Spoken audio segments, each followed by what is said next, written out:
pledge allegiance to the flag of the United States of America and to the republic for which it stands, one nation, under God, indivisible, with liberty and justice for all. Happy Easter. Yes. When am I supposed to do this?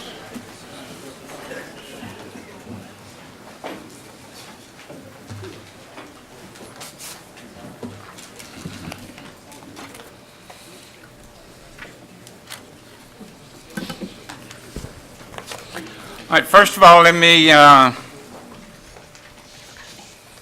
ask the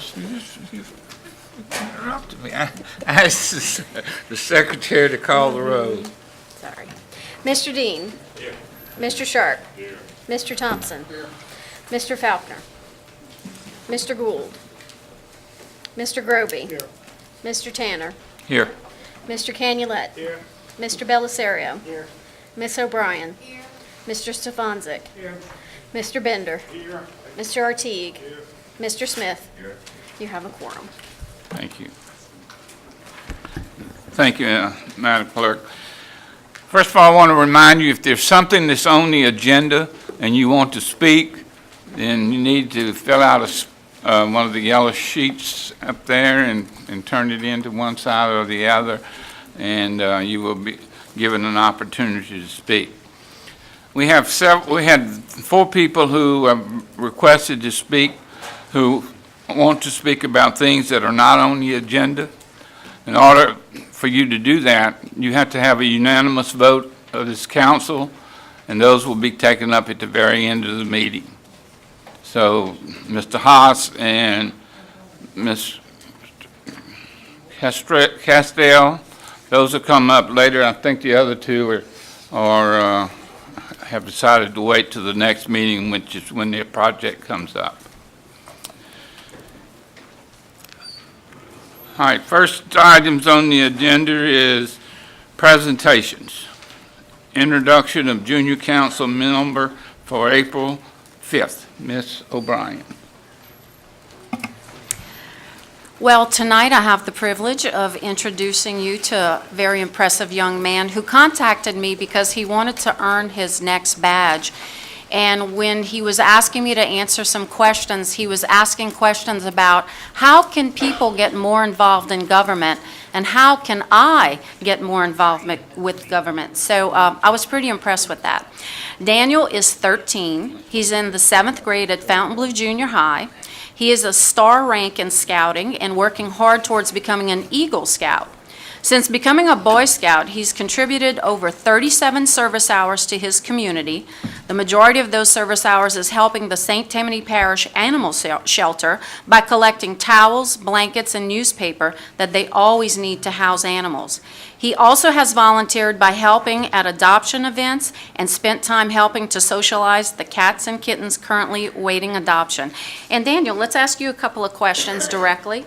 After high school, what would you like to do?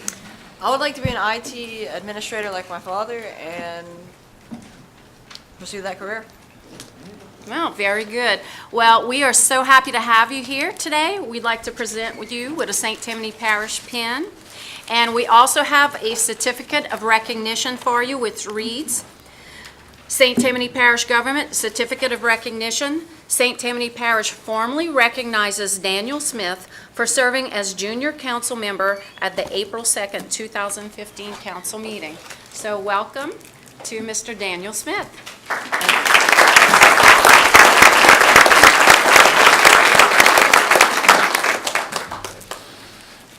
Thank you, Ms. O'Brien, for recognizing our youth. And I encourage other people who are council members who want to bring junior deputies to the council meeting to also do so. The next thing is the recognition of Emma Landash. Landash, yes. Landash for her many achievements and awards received for her accomplishments in and for the St. Tammany Parish Public School System. Mr. Bellisario. Mr. Chair, I want to postpone this presentation for 1 month. Emma was unavailable for this evening. Thank you. Thank you. Certificate of recognition to Chad Cogan upon his retirement from the United States Marines. Mr. Groby.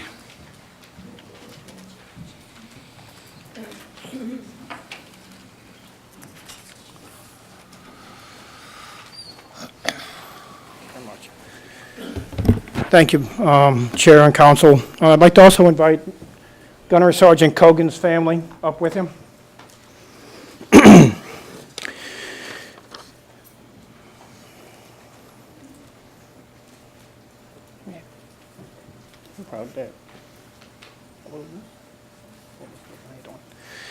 I want to take a moment to introduce Gunnery Sergeant Cogan from the United States Marine Corps Reserve, who's retiring after 20 honorable years of service. In reading his resume to you before I read the proclamation, there's a saying that, been there, done that, and he has the T-shirts to prove it, literally. He was born and raised in New Orleans. He's 39 years old, resident of my district, Mandeville, since January 2003. Married to Natalie Cogan and have 3 children, Everett, 11, Grant, 9, and Chloe, 5. Graduated from Tulane University. Employed as a defense consultant specializing in intelligence, counterterrorism, mission assurance for the past 9 years. Adjunct professor at the Homeland Security Studies Department of Tulane University since 2009. Retiring from the U.S. Marine Corps Reserve after 21 years of military service. Attended intelligence specialist training at the Navy Marine Corps Intelligence Training Center in 1996. Certified as a Marine Air Ground Task Force Intelligence Specialist. Certified as an intelligence specialist with the 4th Marine Air Wing, deployed in support of U.S. Marine Pacific Command G2 in Oahu, Hawaii, Osan, Republic of Korea, Pusan, Republic of Korea. Served as an imagery and intelligence analyst for the Naval Oceanographic Office Warfighting Support Center, Stennis Space Center from 1997 to 99. Served as an intelligence and security analyst for European Command Office and Special Assistance for Security Matters 2002. Assigned to the 3rd Marine Air Wing, G2 in San Diego, California, in January 2003 as an intelligence analyst. Forward deployed to Kuwait and Iraq in the Marine Air Group 11, 3rd Marine Air Wing as targeting chief in support of Operation Iraqi Freedom. Assigned the U.S. Marine Forces New Orleans as intelligence analyst from 2004 to 2006. Supported the U.S. Marine Corps in NORTHCOM relief efforts during New Orleans after Hurricane Katrina. Assigned to the Intelligence Production Team 3 Bravo Company, Intelligence Support Battalion as Intelligence Chief and Officer in Charge. Deployed in support of U.S. Marine Forces Korea in Puhang, Republic of Korea 2010. Military decorations include Navy Marine Corps Commendation Medal, Navy Marine Corps Achievement Medal, 4. Navy Presidential Unit Citation, Joint Meritorious Unit Commendation. Navy Unit Commendation. Navy Meritorious Unit Award, Select Marine Reserve Service Medal, 6. National Defense Service Medal, 2. Iraq Campaign Medal, 2. Global War on Terrorism Service Medal, Korea Defense Service Medal, Humanitarian Service Medal, Sea Service Deployment and Armed Forces Reserve Medal, 3. St. Tammany Parish Government Certificate of Recognition to Gunnery Sergeant Chad E. Cogan. St. Tammany Parish is sincerely honored by your commitment to the security of the United States and to the United States Marine Corps. This certificate is giving an appreciation of your 20 years of service upon your retirement. The St. Tammany Parish Council and the citizens of St. Tammany deeply appreciate your service and sacrifice. This service of recognition was unanimously approved by the St. Tammany Parish Council on the 2nd of April, 2015. And with that, I owe you a round of thanks.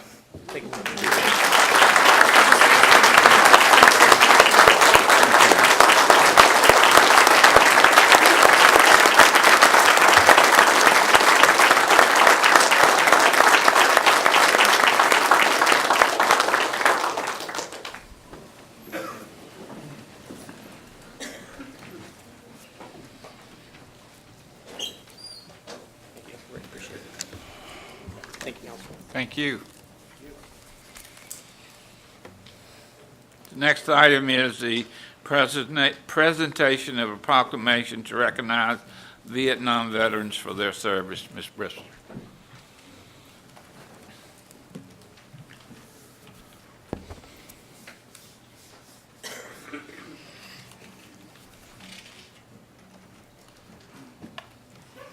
Thank you, Mr. Chairman.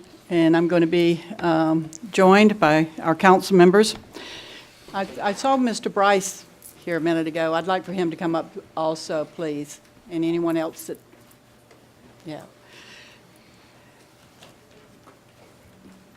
This is a proclamation, whereas April 2015 marks the 40th anniversary of the conclusion of the Vietnam War, and whereas on April 23, 1975, then President Gerald Ford announced the end of the U.S. involvement in and funding of the war in Vietnam, and whereas nearly 9 million military personnel served on active duty during the war, 2/3 of which were not drafted but volunteered to fight, and whereas over 58,000 Americans gave their lives in battle and another 300,000 were wounded or disabled, and whereas the steadfast pride, bravery, and dedication of our American servicemen and women is unparalleled.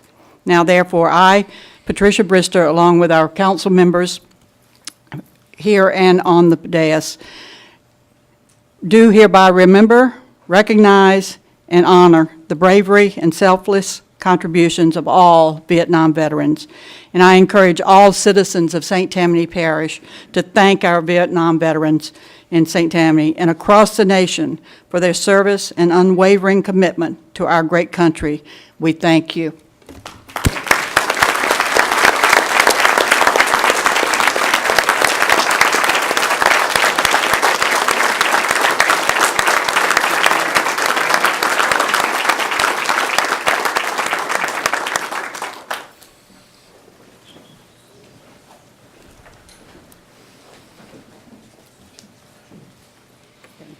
Thank you very much. Thank you for everything you've done. Thank you. Thank you so much. Ken, I think Ken Kimberly was there too. The next item on the agenda is the presentation of proclamation naming April as the St. Tammany Parish Child Abuse Prevention Month. Ms. Brister. Yes, I believe Barbara. Yes, Barbara, come on up. Thank you. Thank you very much. Whereas child abuse is a serious and growing problem affecting more than 3.2 million of our nation's children annually and thousands of children locally, and whereas the societal malignancy called child abuse respects no racial, religious, class, or geographic boundaries, and in fact has been declared a national emergency. And whereas the Exchange Club of West St. Tammany and the Children's Advocacy Center, Hope House, through their support of educational programs and community service activities, are making significant progress in stopping this crime against families and children. Now, therefore, I, Patricia Brister, as president of St. Tammany Parish, do hereby proclaim that the month of April shall be observed as St. Tammany Parish Child Abuse Prevention Month. I urge all our citizens to use this time to better understand, recognize, and respond to the grievous problem. And I congratulate the Exchange Club and the Children's Advocacy Center, Hope House, for their continued success in helping families break free from the cycle of child abuse. Thank you for all you do. Thank you so much. You work so hard every day. Thank you.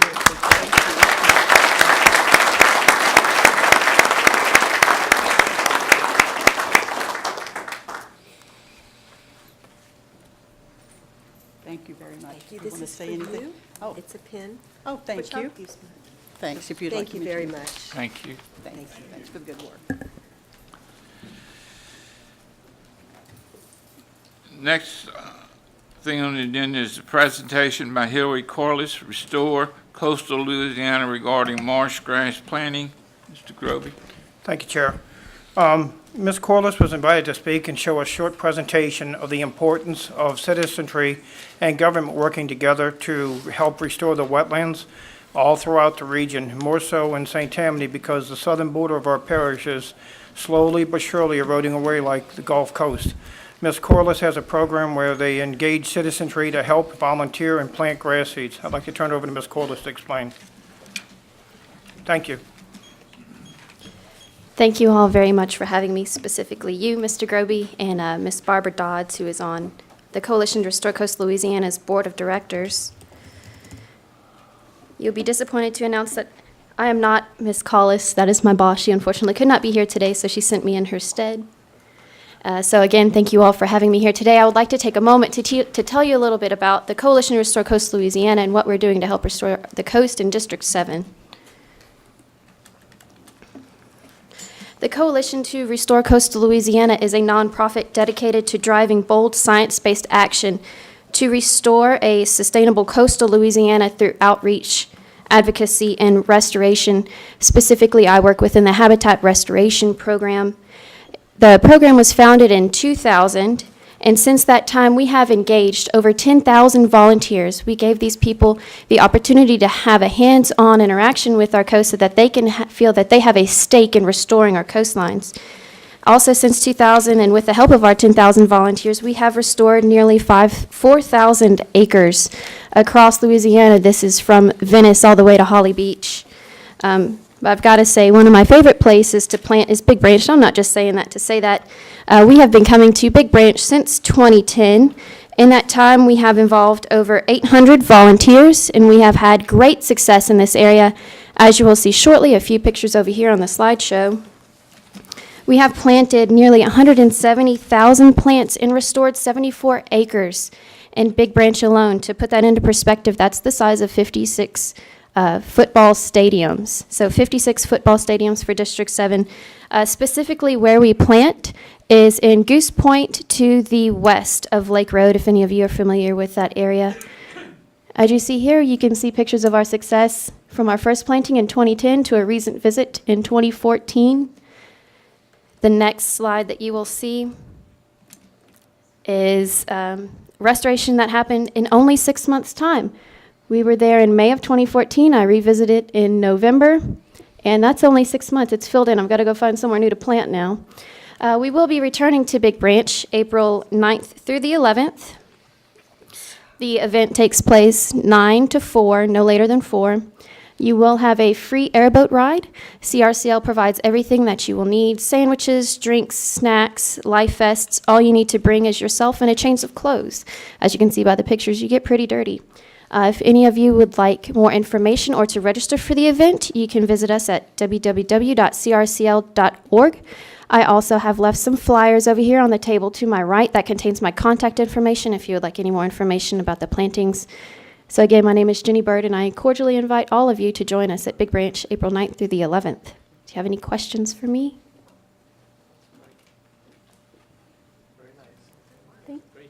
Thank y'all. Thank you very much. Thank you.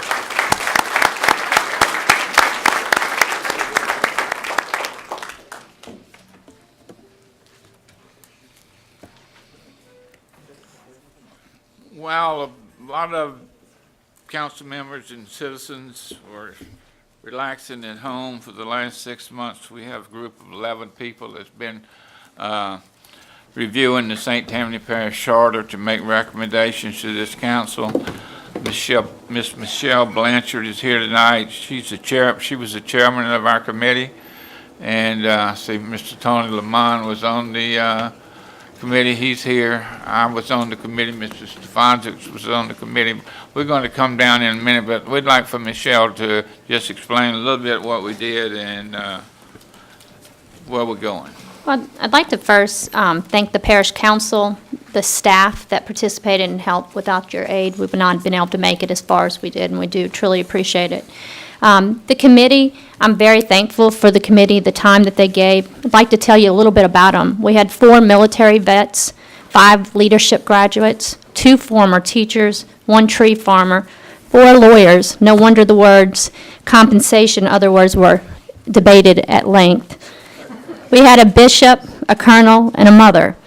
A very diverse group of our citizens gave their time, their energy, and their efforts to reviewing our parish charter to make sure that it not only serves our needs tomorrow, but for the next 10 years and beyond.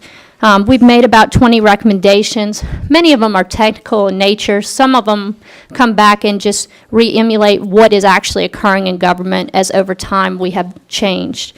But we have presented that to you in a report that was circulated this week, and we do appreciate. I just want to say I'd like to thank Joyette Roden, who was our parliamentarian, who was also a volunteer and gave a tremendous amount of time.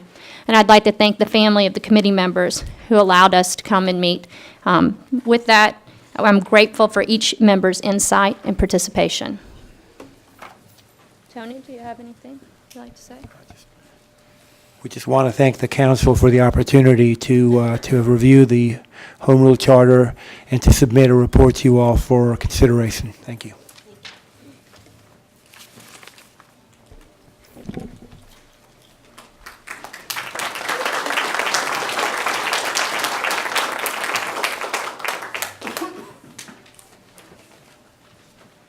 We had better attendance than this at our meetings, but I don't see many of our committee members here tonight. But we do have certificates of recognition for those, and I will call their names even though they're not here because I would like them to be recognized.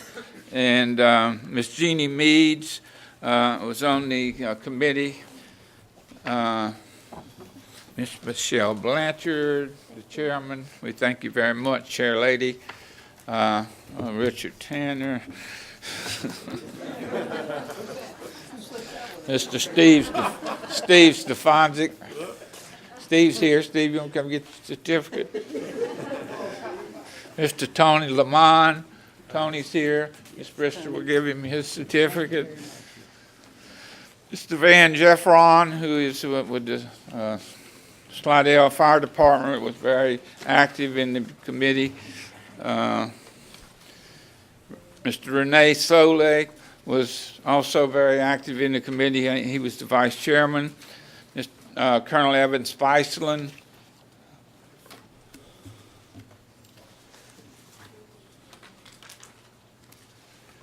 Mr. Andrew Gibson. Mr. Danny Shaw. And Edgar Dillard Jr. And we appreciate the amount of time that those people put in. And I will just tell you, the council you have now, you have the proposals in front of you. And when I get back to the podium, I'm going to announce how we're going to handle that. Thank you all very much. Thank you.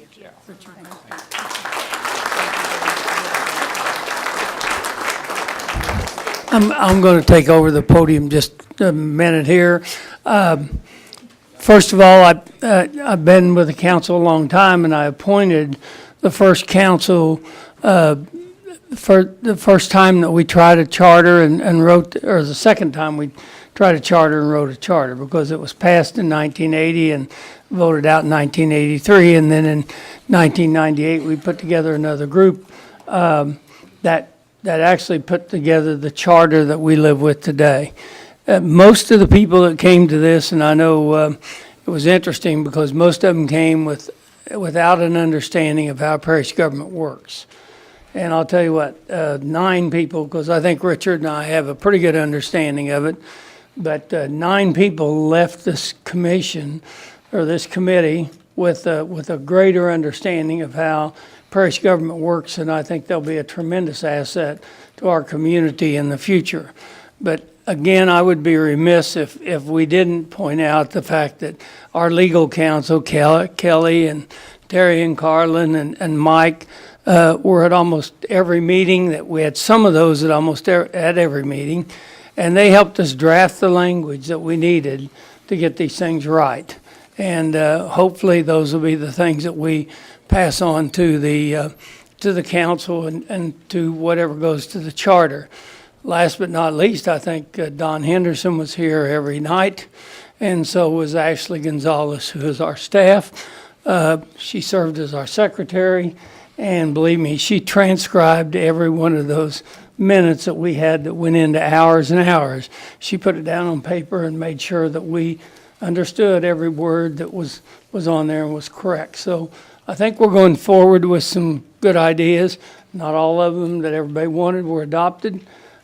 Certainly we had a lot of disagreements in this thing, but in all, we managed to come out with a document we think we can go forward with to the council, and the council can take forward to bring to the public for a vote in the future. So look forward to that, and I want to thank everybody again who helped us get this done. Thank you.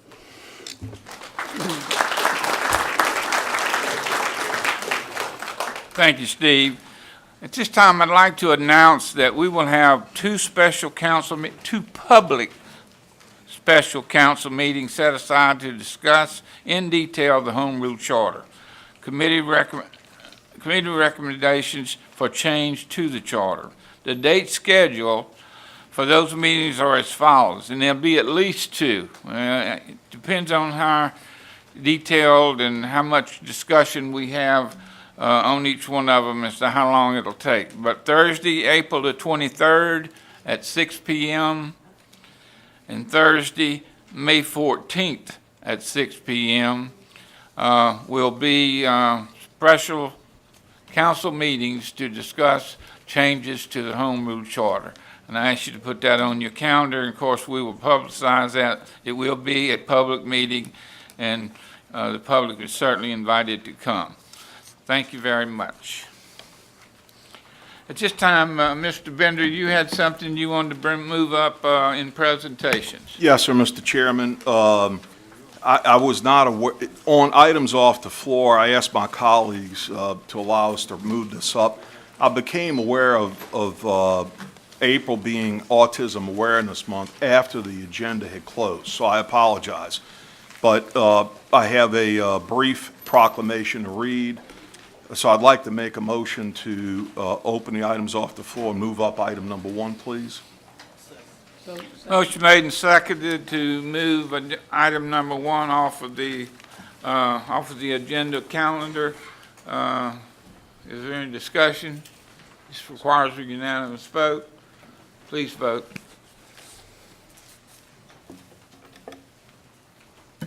Motion is unanimous, 2 absent. Thank you. As I mentioned, I became aware that April is Autism Awareness Month. I'm sure there are people in the audience. I have a family member who was diagnosed with autism, so I've tried to become as aware as possible over the last 12 years about this illness. And so this proclamation is dedicating from the council, or proclaiming from the council and our parish president, that April is Autism Awareness Month, whereas characterized by significant impairments in communication, social skills, and behavior, autism is a devastating and mysterious disorder that affects people of all ages and in all cultures. And I'm going to read this, if you don't mind, because it's very informational. Whereas, according to Autism Speaks, a national advocacy group, tens of millions of individuals around the globe have been diagnosed with autism. Whereas, according to the Centers for Disease Control and Prevention, 1 in every 88 children is diagnosed with some form of autism. By the way, 12 years ago, when a family member of mine was diagnosed as a young child, it was 1 in 300. It is now 1 in 88.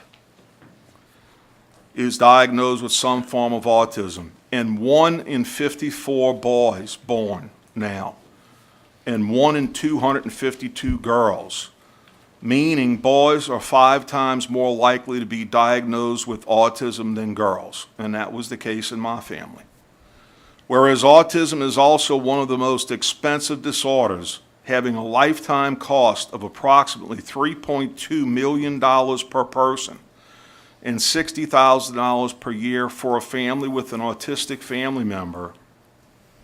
Whereas there is no medical detection, no certain medical detection or cure for autism, and whereas the cause of this disorder remains unknown, increasing general awareness can lead to earlier diagnosis, more effective interventions, and improved access to services and support for individuals affected by the condition.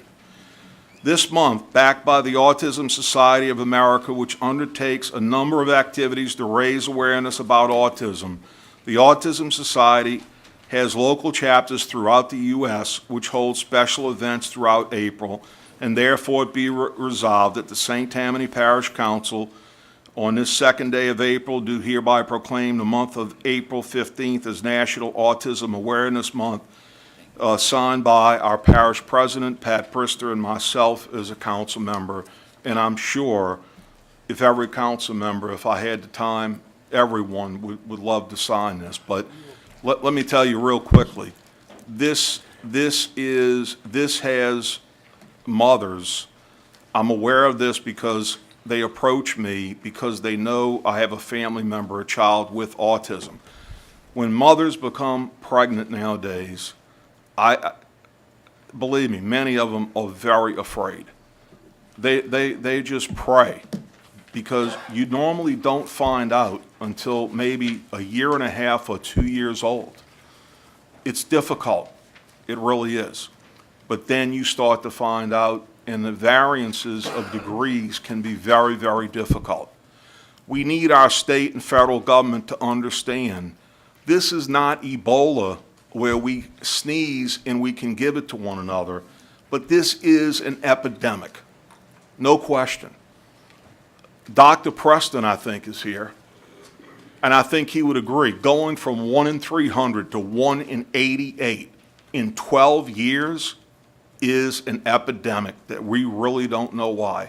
Thank you, Mr. Chairman, and thank you to my council members and Ms. Pat. So I'll make the motion to proclaim April Autism Awareness Month in St. Tammany Parish.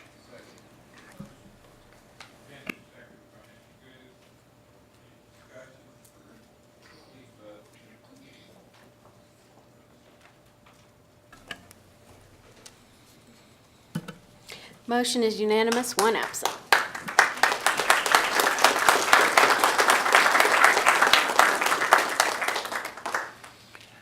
One other item of business that we need to take care of before we get to the rest of the agenda is a requirement of Louisiana Revised Statute 42-19.1, notice of consideration of action regarding a service charge.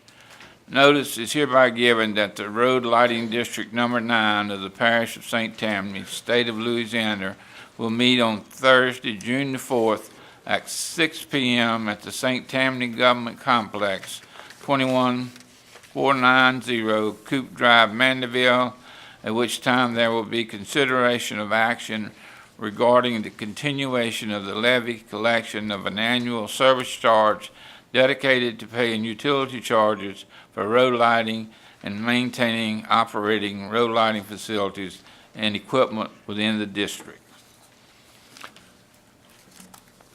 All right, this time we'll go to the consent calendar. I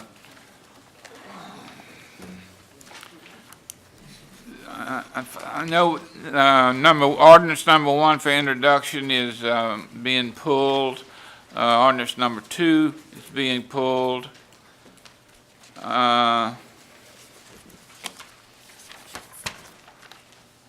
Resolution number 7 is being pulled.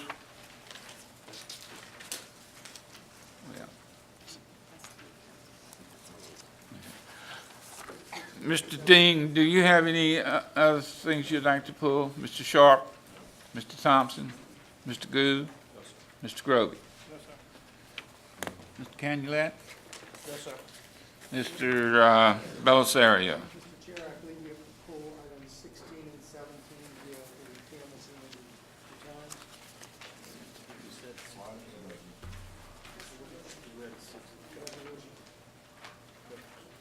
And number 18. Six. Pull the agenda review with the unanimous vote to refer to the council. Okay, 16, 17, and 18 are being pulled off of resolutions. Okay. Ms. O'Brien? Mr. Stefanski? Mr. Bender? No, sir. Mr. Artigue? Mr. Smith? Administration? Members of the audience? Seeing and hearing none, we'll have a motion on the consent calendar. Mr. Smith, Mr. Stefanczyk? Any discussion? Seeing, hearing none, please vote. Motion is unanimous, one absent.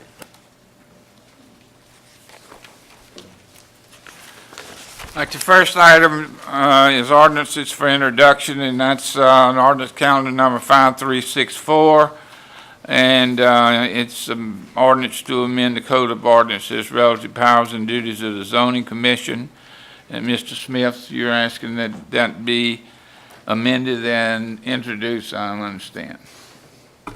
Yes, Mr. Chairman, that ordinance we introduced at the agenda review, we agreed to recommend tonight that we would postpone this, but after speaking with some of my colleagues and understanding some of their concerns about this ordinance that we are proposing, we hope address some of those concerns that they have, and as a result, we have placed before you, you should have in front of you a draft of what we would like to amend of that original ordinance that addresses those concerns.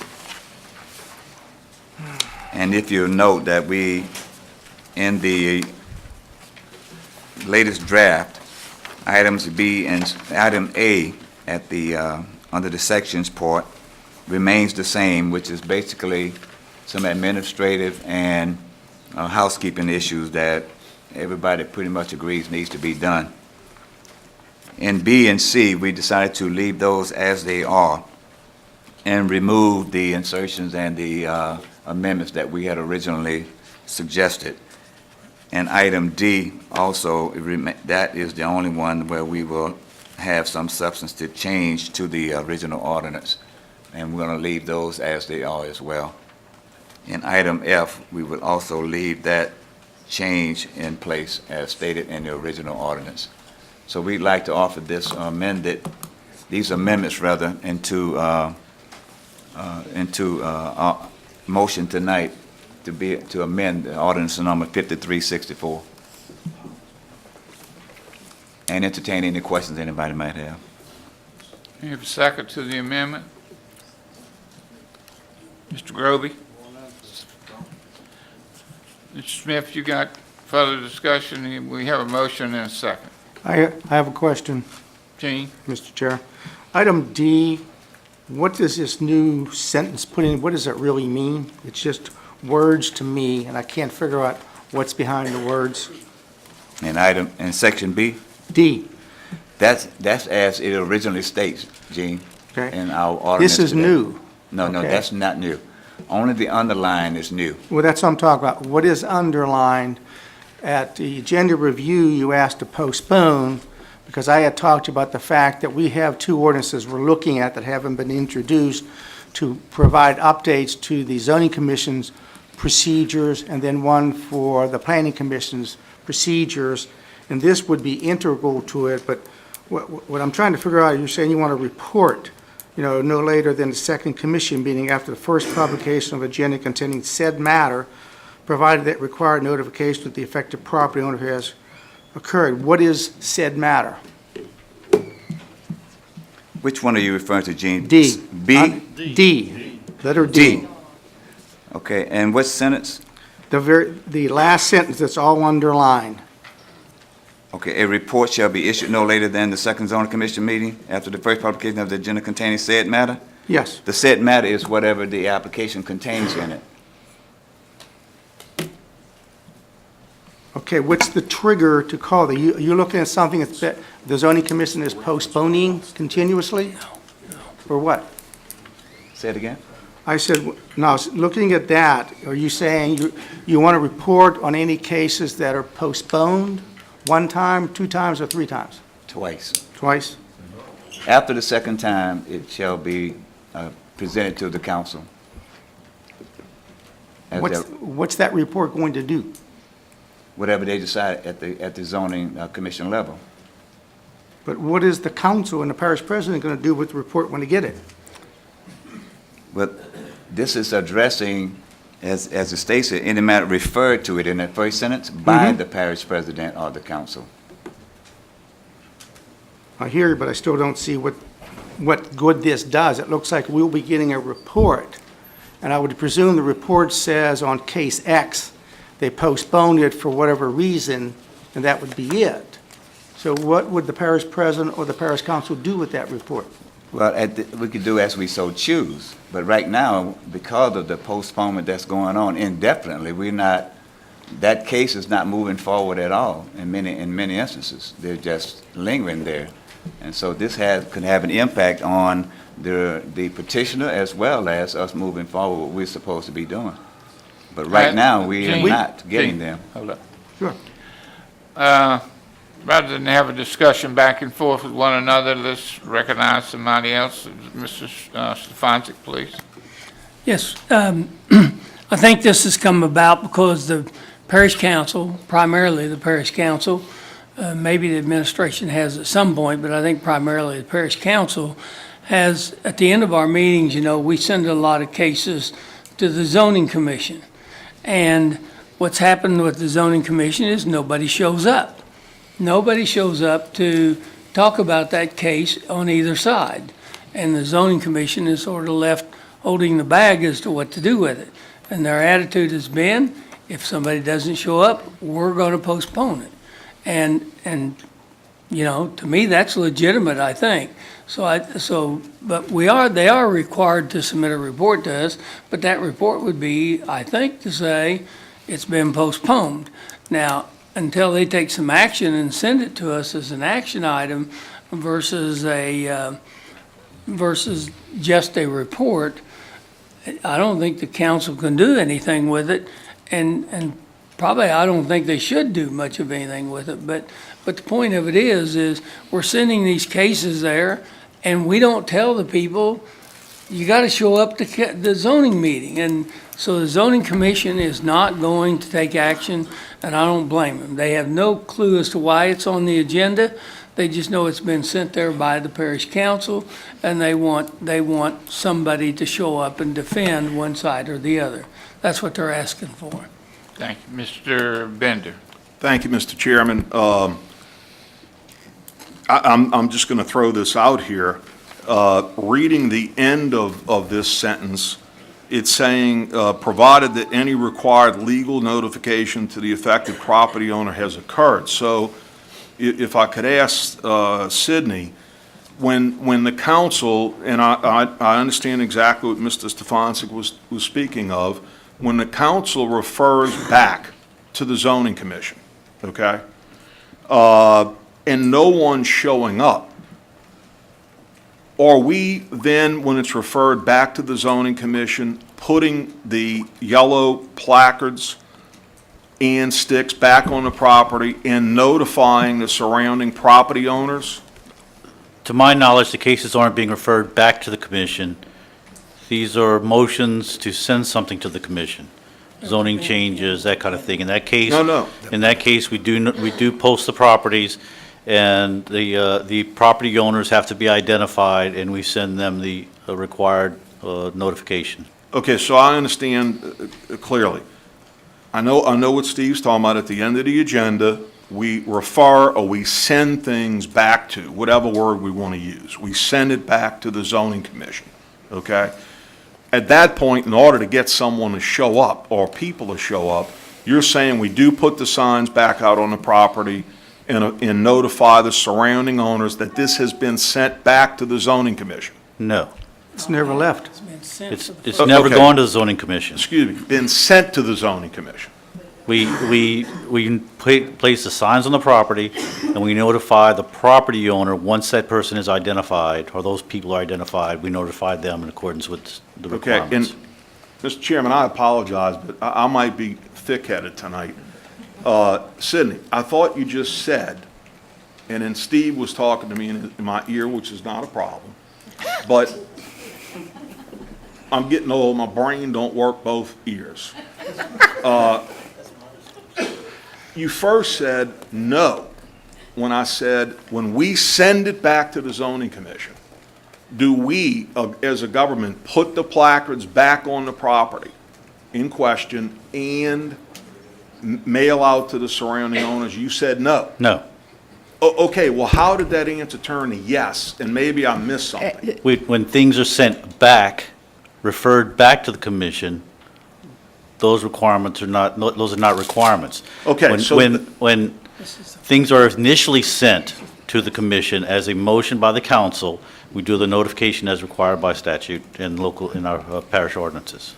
Okay, and thank you. And so, again, maybe I'm confused, but it seems to me that in order to get people to show up, and Mr. Stefancic said people aren't showing up, that wouldn't it be the right thing to put the placards out there when it's sent to the commission? Otherwise, we're not being fair. I'm talking about us.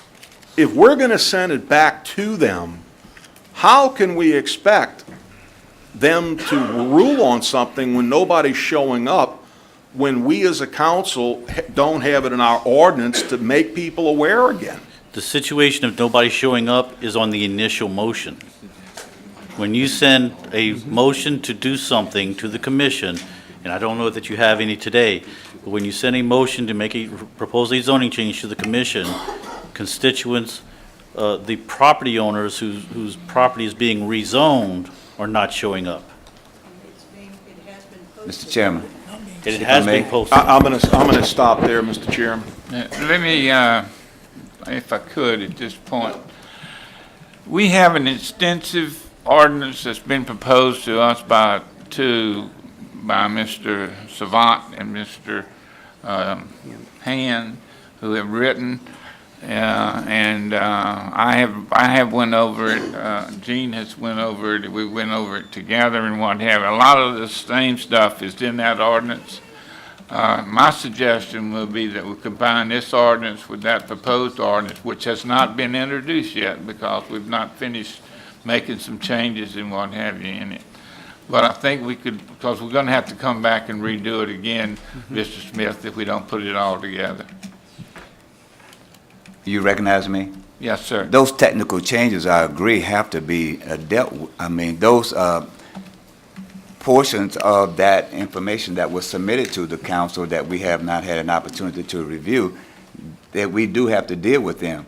But we must remember, we're talking about what's at the root of this, some technical issues right now that is causing some problems for property owners who are faced with some dilemmas in their communities and in that district that need to be handled now and not tomorrow.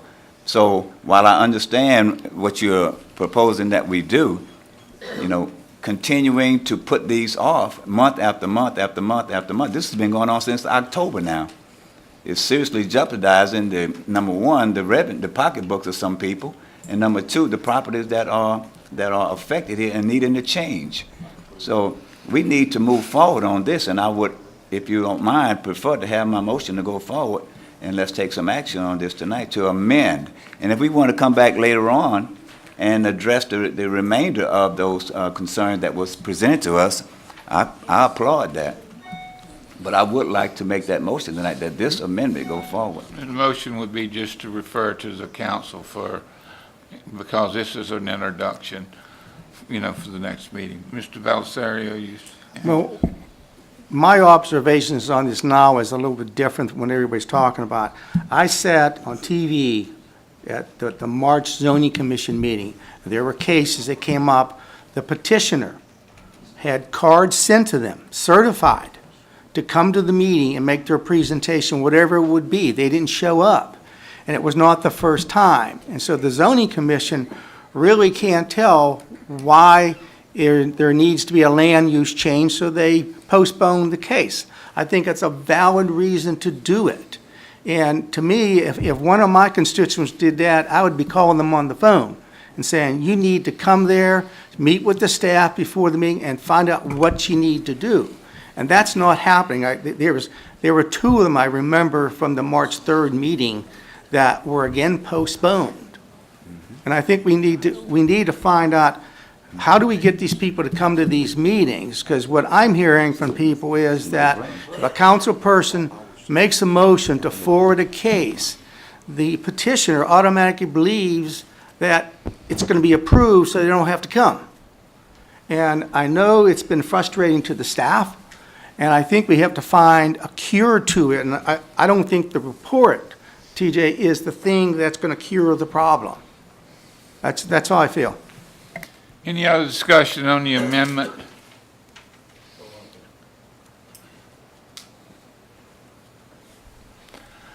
You ready to vote? The amendment would be to add, a report shall be issued no later than the zoning commission meeting after the first publication of the agenda containing said matter, provided that any required legal notification to the property has occurred. Please vote. Is that any, Mr. Chairman, is that any different than what we voted on at the, We haven't voted. that we looked at the agenda review meeting? It's identical to it, so all we need to do is introduce and second, motion and second, I would think. The ordinance was, It's different than the one you saw at the agenda review.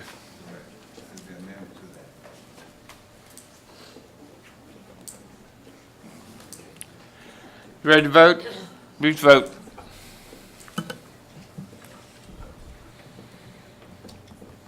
Motion is unanimous, one absent. Thank you. I need to move to introduce as amended. On what?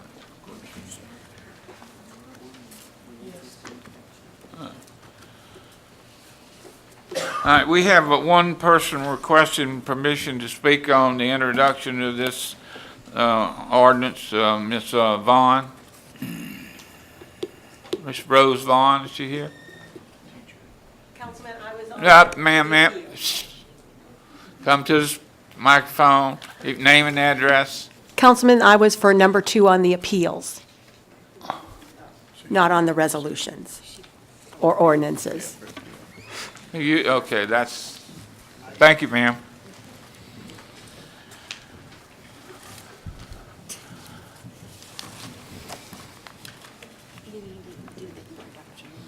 All right, we need a motion and a second for introduction of the ordinance as amended. Artigue and Smith. Ordinance number 2, we're pulling number 2, ordinance calendar number 5365. Ordinance to amend the parish code to prohibit the possession, use, and discharge of weapons and/or firearms on parish-owned property. Mr. Hand, please.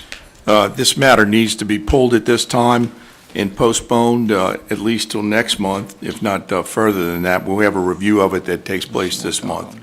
So somebody needs to make a recommendation and put. All right, motion made and seconded that it be postponed. Any discussion? Please vote.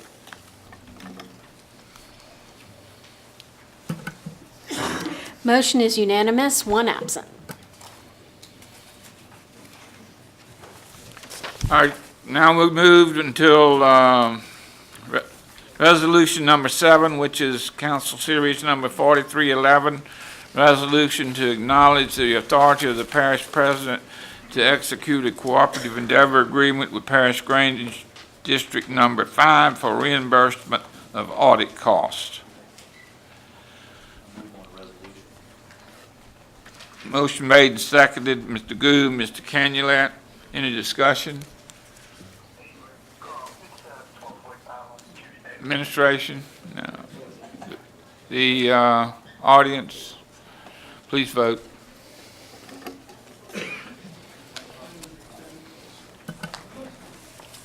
Motion is unanimous, one absent.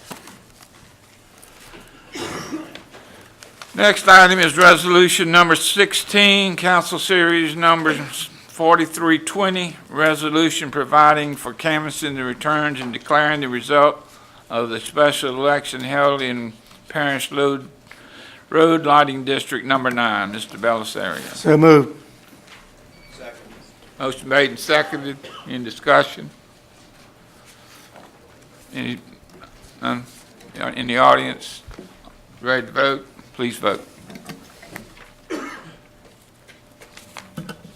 Motion is unanimous, one absent.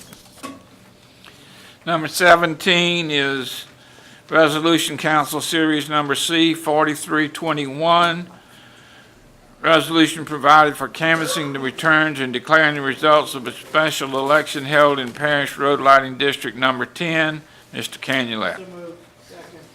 Mr. Canulet, Mr. Belisario. Is there any discussion? Administration? In the audience? Ready to vote? Please vote. Motion is unanimous, one absent. Next item on the agenda is appeals.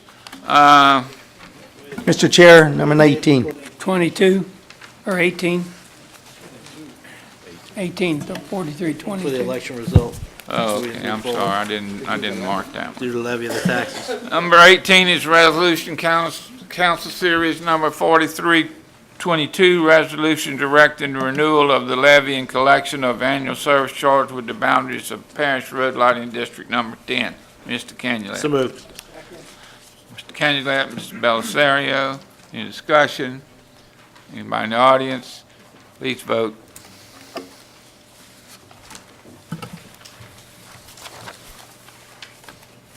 Motion is unanimous, one absent.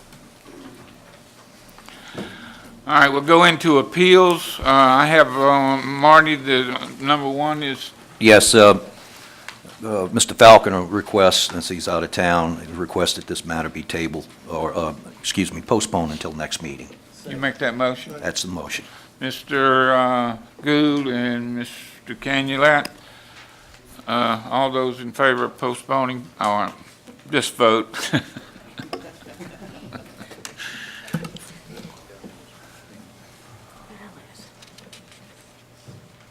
Mr. Smith?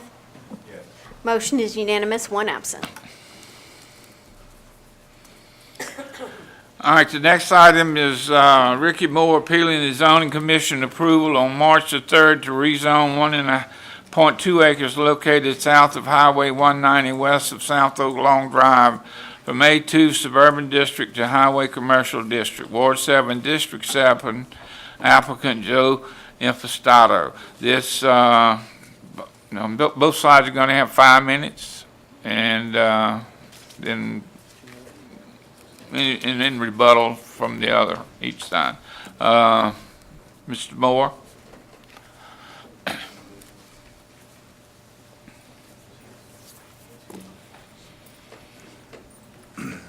Name, address, social security number? No. That's all right, no. My name is Ricky Moore, 59406 East Harbor Lane in Lacombe. Mr. Tanner, I'd like to waive my time to Mr. Ernst, if that's all right, because of an illness. Yes, sir. Thank you. Mr. Ernest, Colonel, General, Major? Thank you. Carl Ernst, 59350 West Harbor Lane, Lacombe, Louisiana. Ricky showed up at my house yesterday. He stuck me with this. He said he was getting sick. I thank you for your time. I'm here representing 183 signatories on a petition regarding this particular parcel of property. We pinned some of those, representative sampling of those signatories on a map. I'd like to just hand that over to your staff and enter that into the record. It just shows where some of the property, it's not just, it's throughout that particular small area of Lacombe. We are somewhat at a disadvantage here because we haven't taken the opportunity to bombard you with emails or text. We relied on this meeting to make our point. Hopefully we will be able to do that. But our other disadvantage is, unfortunately, because of the Easter week, a lot of the signatories are not here tonight. They're at church and others. So we do have a decent number of folks here, but we're going to do the best job we can. There's nothing personal in any of this. This is not an anti-Mr. Impastato, pro-us. There's no motivation like that here. There is, however, a local citizenry that is motivated about future upgrade of our area of Lacombe. And that's what this is about, at least for us. There are some that believe that they ought to leave it up to the parties, Mr. Impastato and the local residents, to work this out. However, I respectfully submit to you, ladies and gentlemen, that this is a fundamental issue for you, the council, to resolve. And there are compelling reasons that I think that that is correct. It is you that passed a comprehensive zoning plan in 2010 and 2009 for the first part of it. And that followed extensive period of public comment and participation. I'm told that your vote was unanimous on that in the approval. That plan represents a vision for this parish, your vision since you approved it, for an overall upgrading of St. Tammany Parish via zoning and related ordinances and codes.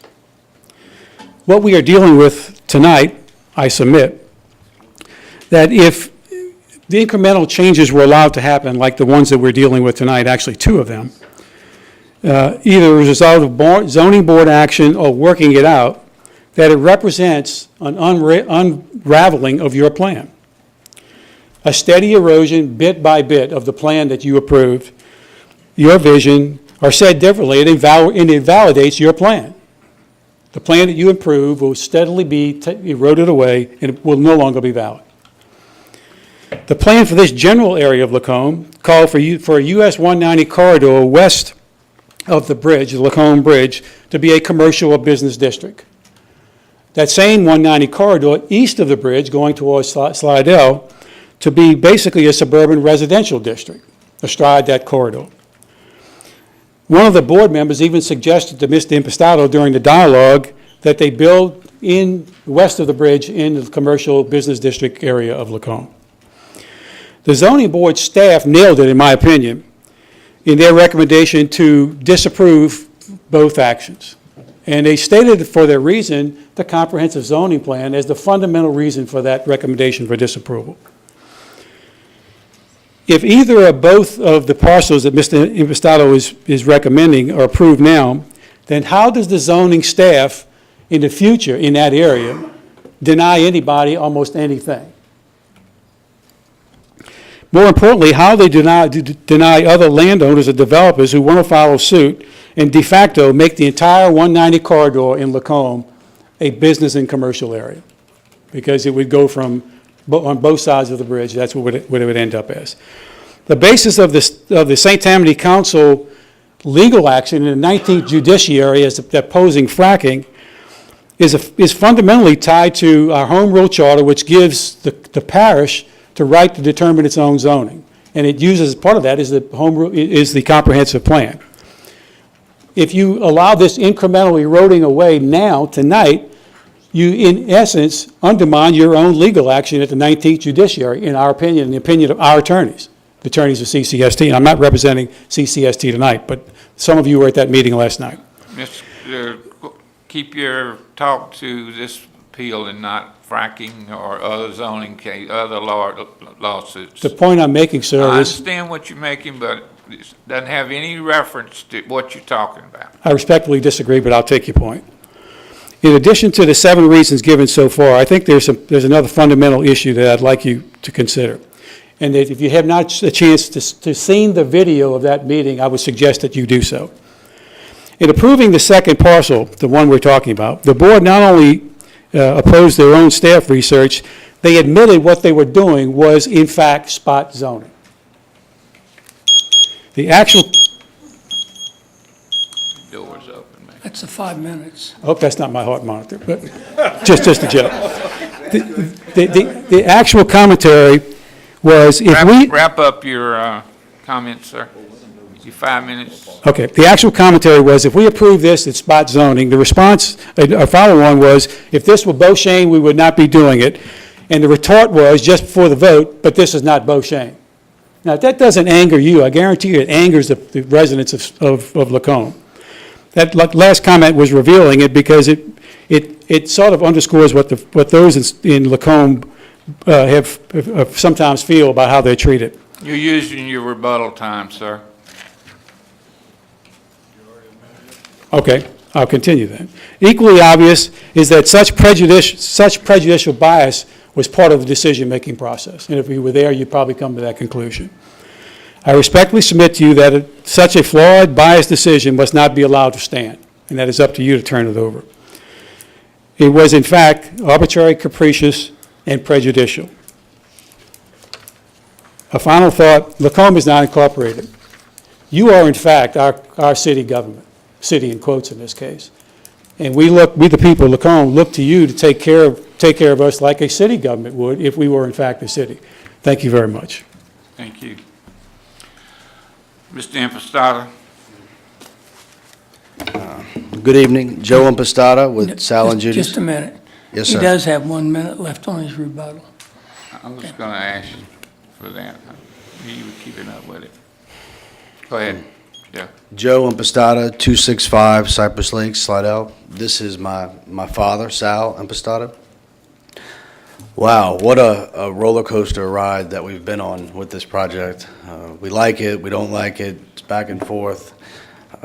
It's been somewhat stressful. However, I'm really grateful for the council members that have spent countless hours, it seems like, talking to me, coming out and meeting with us, looking at the project, and who have assured us that they make a decision based on the merits of the project itself. It means a lot to me and my family. First of all, I didn't prepare anything. I didn't come because, well, I did prepare a thank you speech because we had an agreement up until 3:30 yesterday. Mr. Moore said he gave me his word. We have an agreement. Everything is good. Mr. Groby confirmed it. I know he was in the loop on that.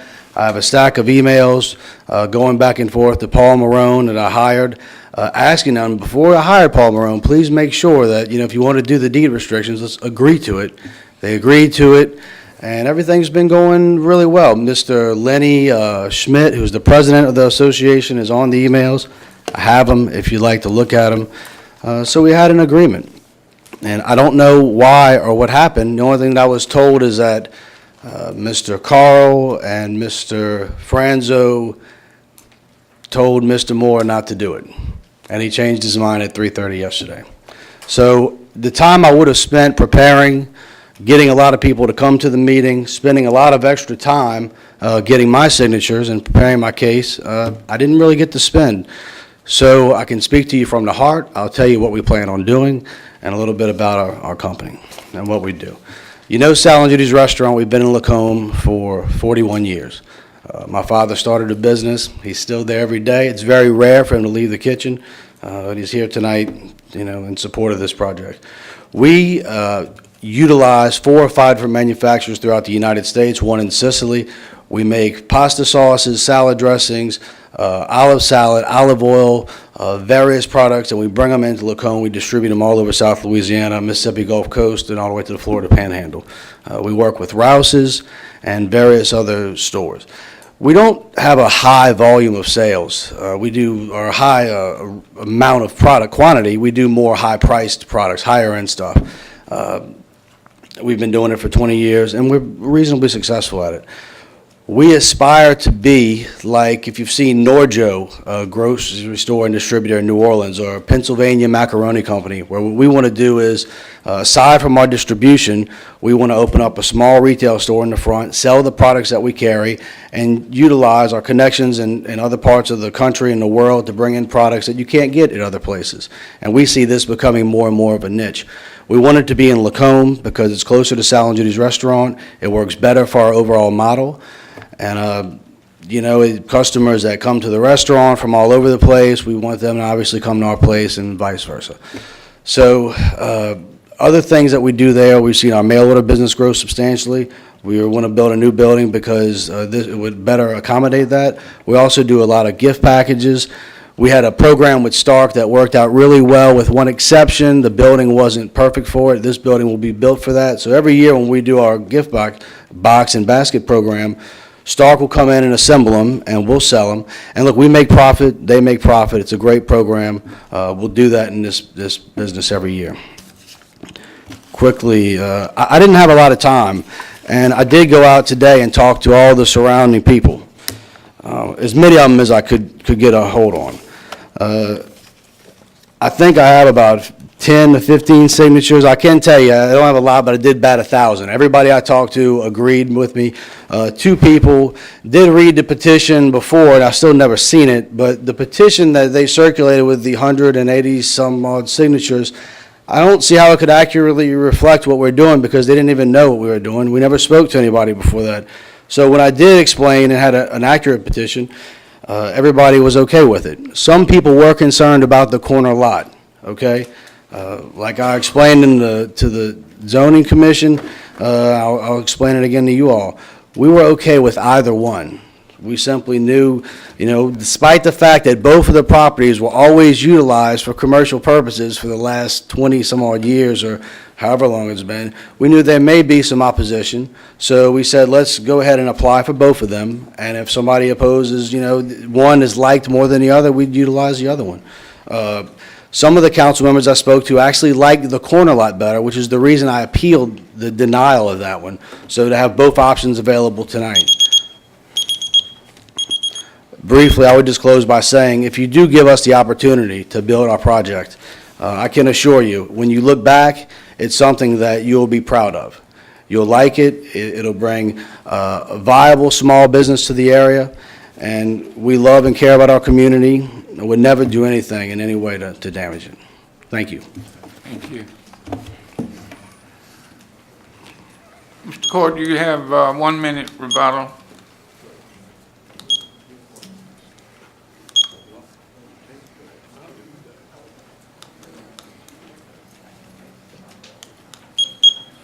Court Hutchison, 28498 Lake Drive, South Lacombe. Ladies and gentlemen, this is not really a debate over the project. This is an issue of zoning. And to change zoning, in my opinion, you must have a compelling reason to change the zoning. To change the zoning from an A2 residential to an HC1 commercial with a warehouse is a big jump.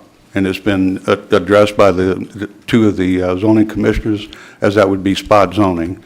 That goes far beyond what is reasonable for this area. Thank you. Thank you. Mr. Infantado, do you have anything else?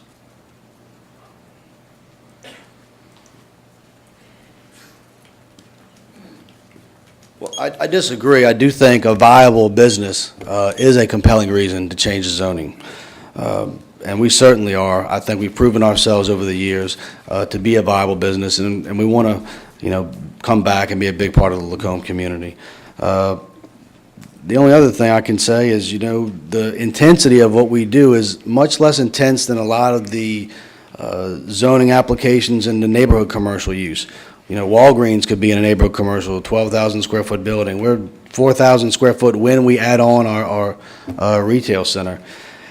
I just don't think that, I know you guys have really covered, when I looked through the different zoning classifications, you didn't miss very much, but this might have been something that was kind of left out. If you look at Norjo, for instance, it's in a, old Metairie, a beautiful area, right in a neighborhood area. Almost exactly what we want to do. Of course, a little bit different, very close. So I think you have a compelling reason. If you have any questions, please let us know, and thank you again. Thank you, sir. Do you have any discussion from the council? Mr. O'Brien?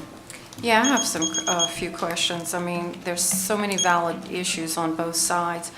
Sydney, what was it before comprehensive rezoning? Was it originally commercial? The parcel that you're looking at right now, if I recall correctly, was a landscape company, or landscape facility, provide landscape plant materials, and it was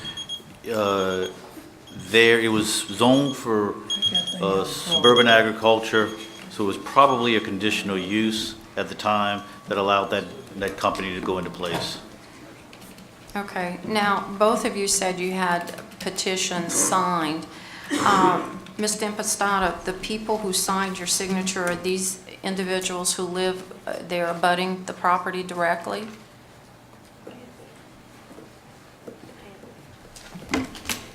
Yes, they're abutting the property directly. If you're facing the property, on the left side is Ms. Nettles. Ms. Nettles would have loved to have been here tonight. She couldn't, because I didn't talk to her until 4 o'clock today for the about possibly coming. The other side, there's two parcels, a threeplex and a house. We own both of those parcels. When you go around the first street to your left lives Brian Trainer. The person next to Brian Traynor, bear with me, is Brent McCoy. They agree with it. Donna Puglia and the Puglia family owns the parcel on the other side. They're all okay with it. Miss Yvonne White, who lives on Carroll Road, which is also very close to it, they're okay with it. I haven't, we never thought anybody would be, we really thought everybody would be very happy that we were bringing this project to Lacombe. So we really didn't anticipate a lot of, but everybody that we've talked to is happy about it. The opposition's been minimal from the start. It's just been a couple of people. Okay, I do have a question for the other side. You have 183 signatures. That's a pretty significant number. Can you tell me, are these people who also abut the property? Can somebody come up? No. Somebody's got to come to the mic, and it has to be somebody that was recognized already. Let me clarify this. All 183 signatures come with addresses. They're all in that general area, local area. All 183 signatures were at the zoning commission meeting, was submitted into the record of the zoning commission. Okay, So all zoning board. 183 people were physically present at that meeting? Not all of them, no ma'am, no ma'am. Okay, I thought that's what you just said. No, I don't want to mislead you, that's not correct. That's okay? what I was trying to clarify. Okay, now along the main road, on either side of where they're proposing building this, do we currently have some commercial buildings on either side? I'm at a Did you want me to- disadvantage, just anybody. I did not have time to go take a look at it, and I wish I would have. So I'm just trying to visualize what's out there. I would just show you within a tenth of a mile. Here's some pictures.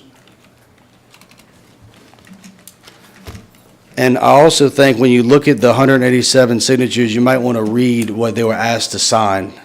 I think that would be really important.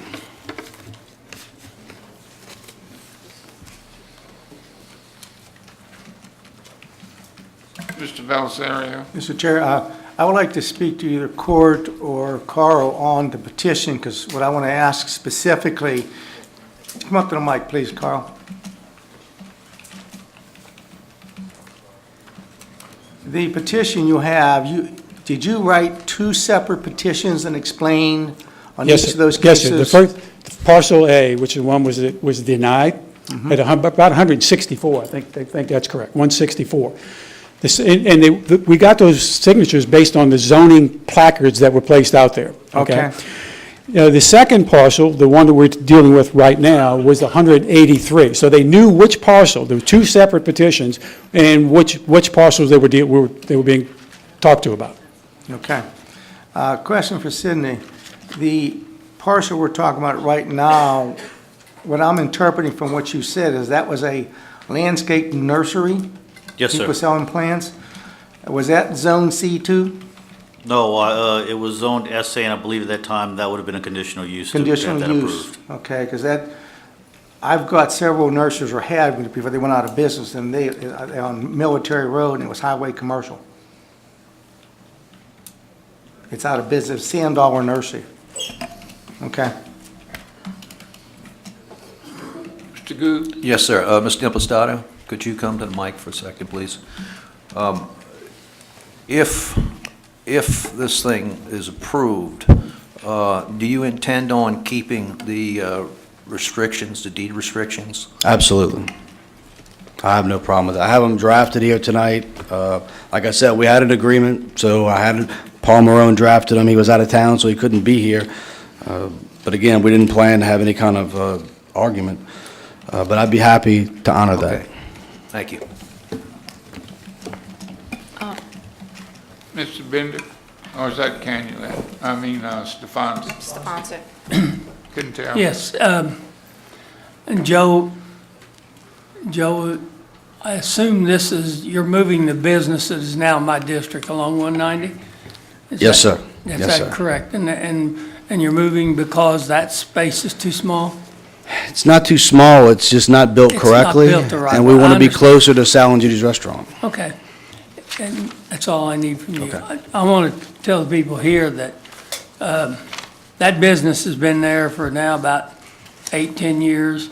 It is one of the nicest looking businesses along the Highway 190 corridor in that area. Anybody that hasn't been there, drive it, go over to drive-in, drive out of there and look across the street and you're going to see Impostata Family Business. It's a beautiful building. It's not disrupting any of the traffic along there. And I think it's an outstanding use of, to me, it's an outstanding way of doing business. And I'm not going to sit here, I would tell you that along 190, there's a lot of commercial stuff, and over towards Lacombe, we have found things that need to be changed to commercial, or some area of commercial in my part of that district, and we've done that. And we expect to see businesses like Mr. Impostata come over there and build some kind of a building. I'll tell you what, I'm proud to have him in my district. Sorry that he's leaving, and hopefully we can find somebody that can occupy that building and do as good a job as he did while he was there. So, thank you. Mr. Bender. Thank you, Mr. Chairman. I have a few questions. Well, let me make a comment first. I did drive both 190 to the west of the roundabout, and I drove it to the east of the roundabout, okay? And what I was trying to pay particular attention to, because my council district and Mr. Smith abuts Mr. Stefancic on 190 near Slidell. I also have to say, now I hope Steve's not still looking for the things to hang on the window, talking about the drive-in. That's been gone, Steve, quite a while. The drive-in's out there now. I got you. Keep going to that top. We've got a new drive-in out there. All right, I need to do it then. Okay, yeah, you need to go back. I come out of the Grand Theater and it is a beautiful building. That's what I'm talking about. Yeah, exactly. That's the drive-in. I apologize, folks. It's a Slidell joke, okay? But the building is very attractive when you pull out of the Grand Theater. I would be happy to have it on any commercial highway in my district. But that being said, it's been said the issue is not the project. And I understand that, okay? For me, the issue comes down to, I've got a highway there. We have a highway there. Our parish has a highway there. It's the same highway that comes from the far end of the east end of the parish all the way through to the western end of the parish, okay? And it has different varieties to it. In looking at the west, obviously, I see a lot of commercial, some much newer, different style, some much older. When I drove to the east side of the roundabout, what I did notice was, and I have to tell you, the biggest thing that stood out to me is I stopped at the property and then went past it and then went around through the subdivision and so forth on, yes, Oak Lawn, okay, a block or two and around. Is this property that's listed as NC2 to the far right of our page has a huge sign on it that says prime commercial. And I looked at the numbers. One piece is 24,000 square feet and the other piece is 25,000 square feet. And I'll tell you, if it wasn't on Highway 190, well, excuse me, it is a beautiful piece of property. It's all mowed down, the trees are there and everything, it's beautiful. If it wasn't on Highway 190, I could see where that would be a prime residential piece of property. But whoever owns it is leasing it as prime commercial. And that's what I thought to myself. Then I saw this big, beautiful mansion-looking building on the other side of the highway, to the right as you're going west. I stopped and it is a commercial building. It looks like a mansion. One of the pictures is here, but it's a commercial building. We have the fire district. We have a few other commercial spots there. As far as the other thing that I heard, and I want to correct, am I right on this, General Ernst? Did you say that the 183 signatures were presented at the zoning commission meeting? Yes, sir. Okay. So to be fair, the zoning commission knew of the 183 signatures, and I understand that that's not a game plan change or one way or the other, but they were aware of it before they made their decision. Sidney, what was the vote at the zoning commission? On this case, the vote was split, 1, 2, 3, 4, 5, 6, 8 to 2. 8 to 2 in favor of approval of this? This was approval of the westernmost parcel. Okay. And it was a commercial nursery, as I just heard. I know that growth, and it's a beautiful area over there. I was very impressed as I turned left and went through the neighborhoods and everything. And my district is right up against commercial highways, Old Spanish Trail, Pontchartrain Drive, Front Street, and beautiful properties next to it, but commercial on it. As more and more people come, this is bound to become commercial, just like that big sign says. So I have to tell you, it just looks like, and Mr. Impostata, could you come up here a second? Your property I'm seeing is 1.2 acres, close to 50,000 square feet? Yes, sir. Okay. Let me ask you this. The size of the building that you plan to put up if we go along with this is what? We'll max out at about 4,000. With the retail front?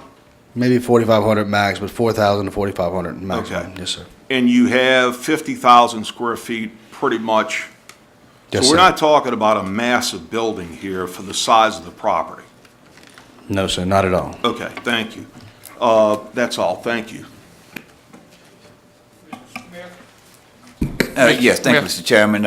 Unlike some of my colleagues, and like Mr. Bender, I did get a chance to drive the area today, and I did that because I had a little bit of a problem understanding why a piece of property on Highway 190 was having such, and excuse my reference, but having such pushback when Highway 190, as I appreciate it, being a native here for 6+ decades, understanding Highway 90 is becoming more and more a commercial corridor. And I understand what happened during the comprehensive planning process as well.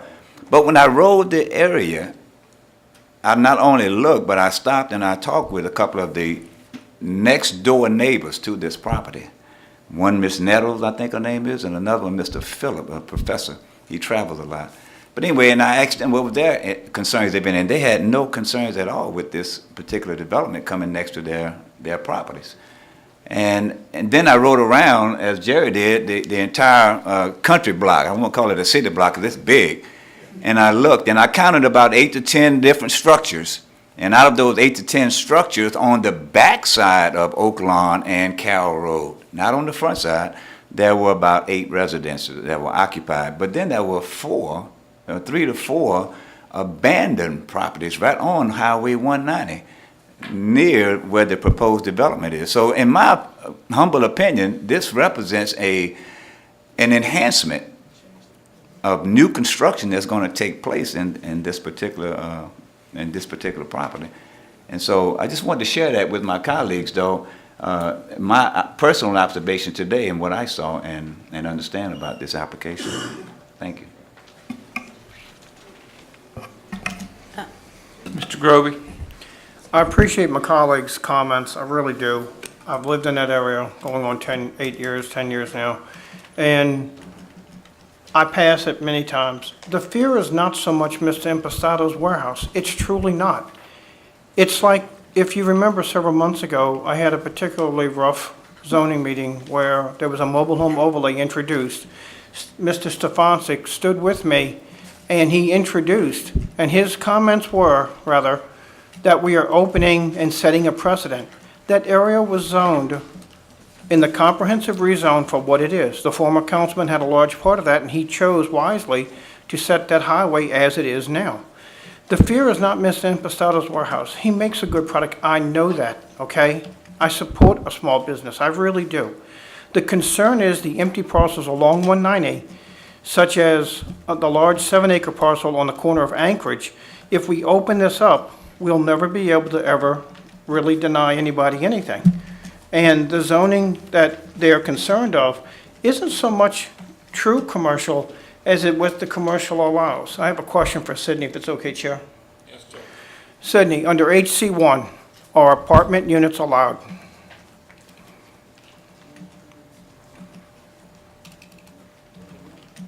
I would have to go back. It's not in the HC1 itself, and I don't recall it being in the NC districts. I'd have to go back to each NC district. So I don't believe that they are. I'm sorry, Other I don't than understand your answer. as a bed and breakfast. No, I don't believe that they are. Under HC1, it's not a listed use. HC1 refers back to all the NCs. I think the closest thing you would have in the NC3, it would allow bed and breakfast. That's the closest thing you'd have to an apartment But complex. not multi-unit dwellings as an apartment complex? No, we have single family now as the recent change that we did to allow those transition areas, but not multifamily. Okay. You know, in speaking to the residents and seeing the signatures and supporting the residents, I just cannot simply support the zoning change, and I'm asking to motion to overrule the zoning commission. Thank you.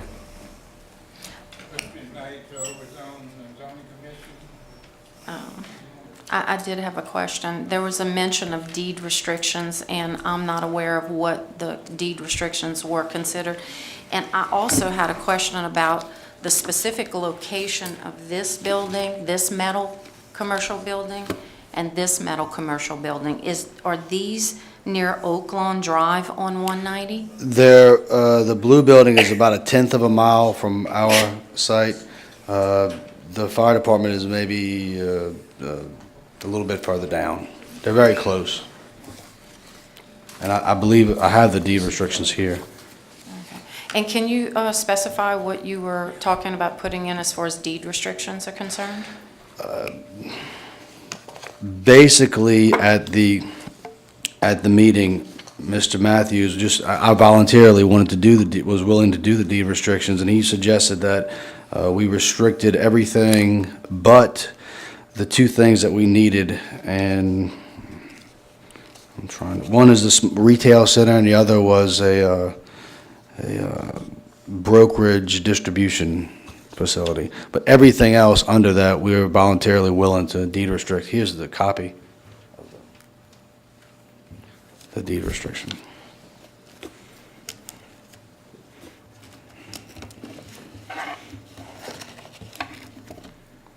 You finished, Mr. O'Brien? I think so. It seems like there's a concern about apartments, and that would not be a possibility, apparently. Of course, we never considered it. If somebody would like us to do an additional mention of no apartments, I would have no problem with that. We have a motion from Mr. Grovey to override the zoning approvals. Do we have a second? Seeing no second, the motion dies. I have a motion for approval. Mr. Sharp, Mr. Gould, discussion? Mr. Chairman, let me just say just real quick, when we talk about a precedent, a lot of times we use just to kind of ease the residents' concerns, a lot of times we use deed restrictions to set it apart from just your basic, change in zoning. So if you do deed restrictions, that doesn't necessarily mean the next person who is adjacent to that property can then get HC1, because you can then say, well, you can HC1, but you got to do deed restrictions like Mr. Impastato or Mr. Smith or whoever. So that's the deed restrictions that I've used it many times in District 1 over the last 12 years, and it does set that apart. So it kind of pushes away that precedent argument. Thanks. Any other discussion? Questions called for? Please vote.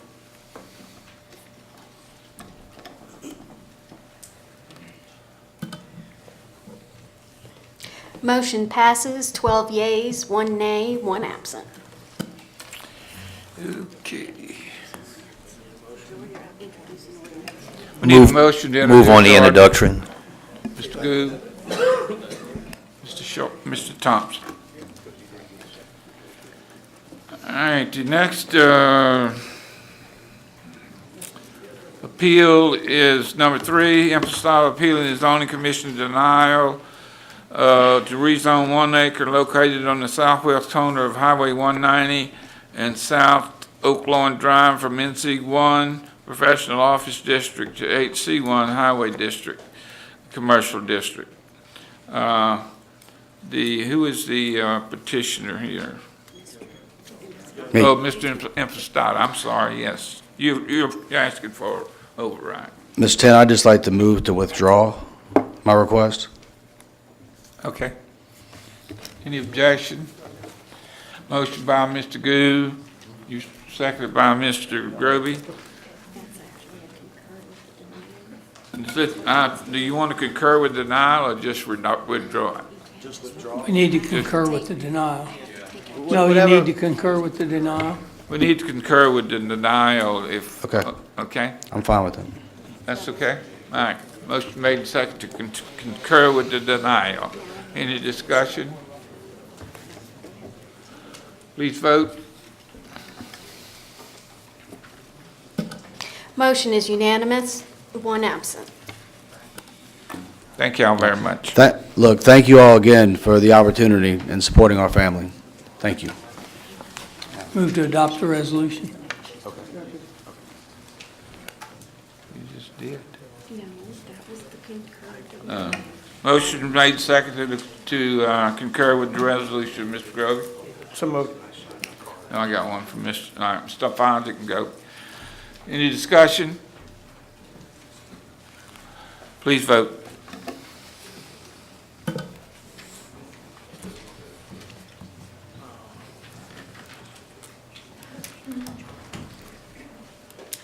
Motion is unanimous, 2 absent. Okay, and then ordinances for adoption. Ordinance calendar number 5170, Mr. Goo, you're asking to be removed? Let's postpone indefinitely, give gentleman that I've been working with time to see if his health's going to improve. Motion made and seconded to postpone indefinitely. It's just a second. Any discussion? Please vote.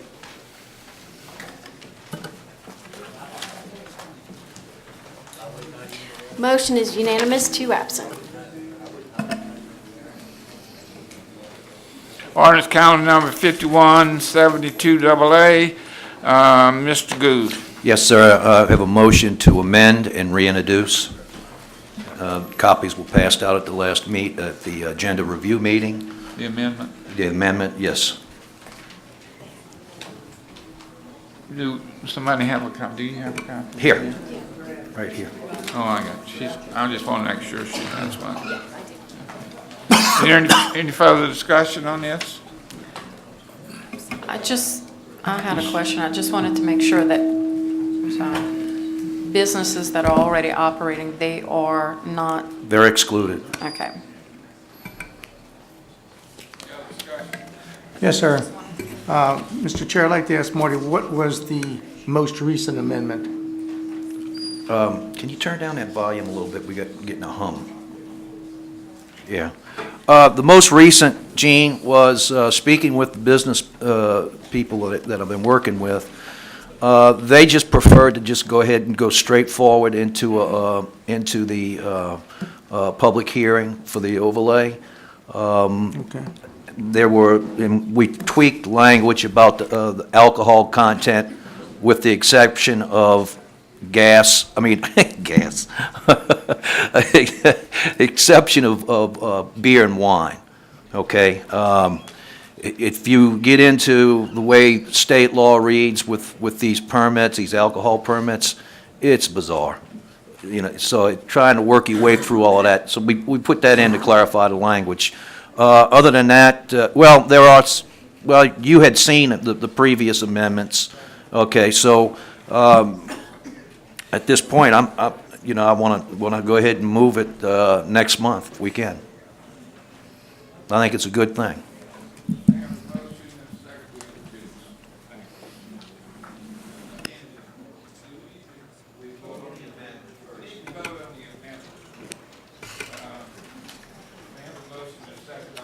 Cut your mic on.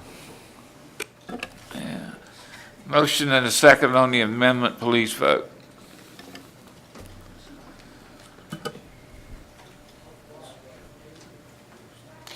Motion is unanimous, 2 absent. Now I need to reintroduce Mr. Gu, Mr. Belisario. Thank you.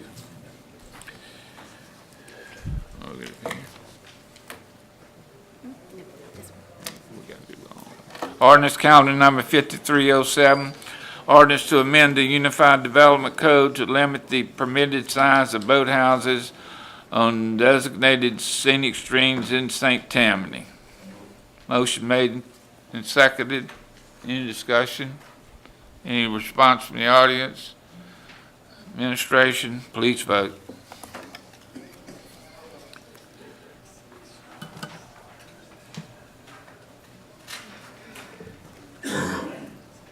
Mr. Smith? Yes. Motion is unanimous, 2 absent. Number 4, ordinance calendar number 5322. I see I have a note here, postponed due to zoning commission hearing. So moved. Motion made and seconded to be postponed. In discussion? Seeing none, please vote.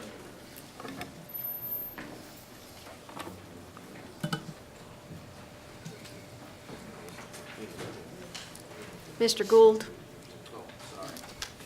Motion is unanimous, 2 absent.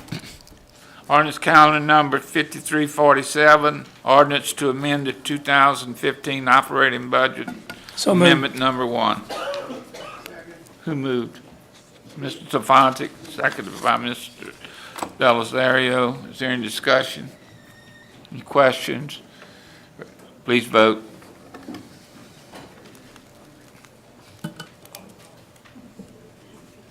Motion is unanimous, 3 absent. Ordinance calendar 5348, ordinance accepting the finalized subdivision to the road and drainage inventories, Ward 1, District 1. Mr. Dean, Mr. Thompson, discussion.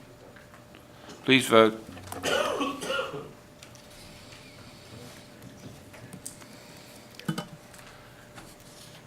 Numbers. Motion is unanimous, 4 absent. We better hurry up, huh?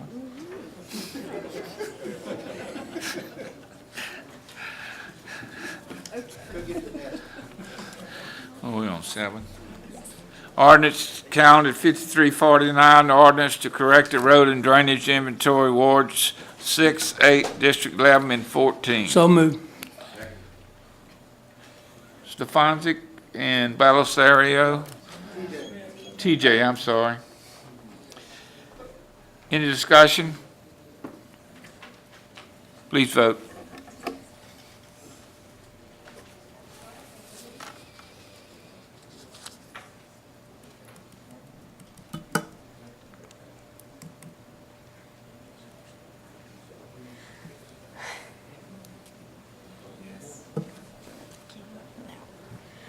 Okay, let's see.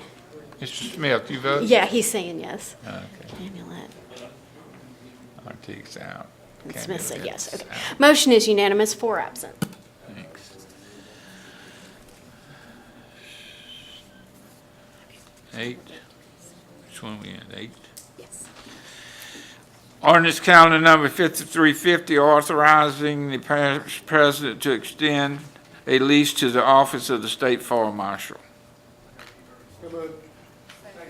Motion made by Mr. Belisario, seconded by Ms. O'Brien. Is there any discussion? Seeing none, please vote.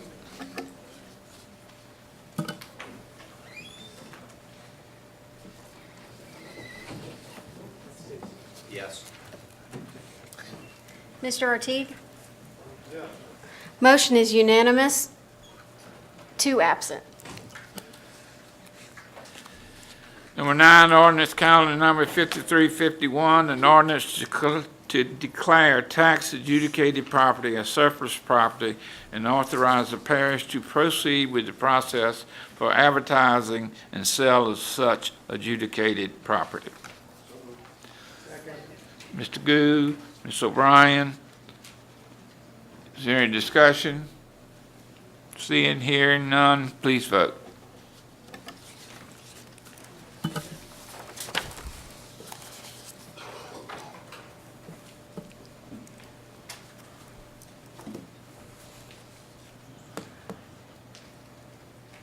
Motion is unanimous, 3 absent. Number 10, ordinance calendar 5352, an ordinance to amend ordinance section 2-09100 and section 2-09200 of the St. Tammany Parish Code of Ordinances for the reorganization of parish departments. So moved. Second. Belisario and Stefanczyk. Center discussion? Please vote.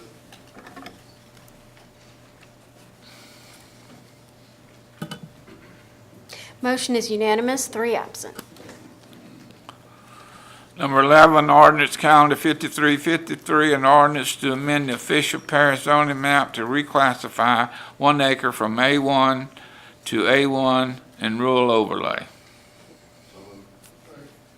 Motion made and seconded.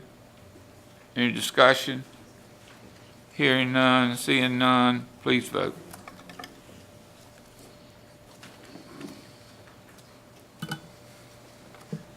Motion is unanimous, 3 absent. Number 12, ordinance calendar 5354, ordinance amending the official zoning map to reclassify 19,000 square feet from A3 to A3 and a mobile home overlay, Ward 10, District 6. Motion, Mr. Thompson, seconded by Mr. Sharp. Hearing discussion. Please vote.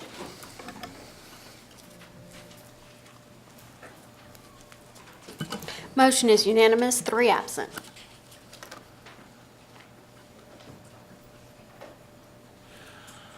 Thirteen is ordinance calendar 5355, an ordinance amending the official parish zoning map to reclassify 1 acre from A1 to AT1, Ward 5, District 6. Mr. Belisario, seconded Mr. Sharp. Any discussion? What is AT1? Oh, okay. Please vote.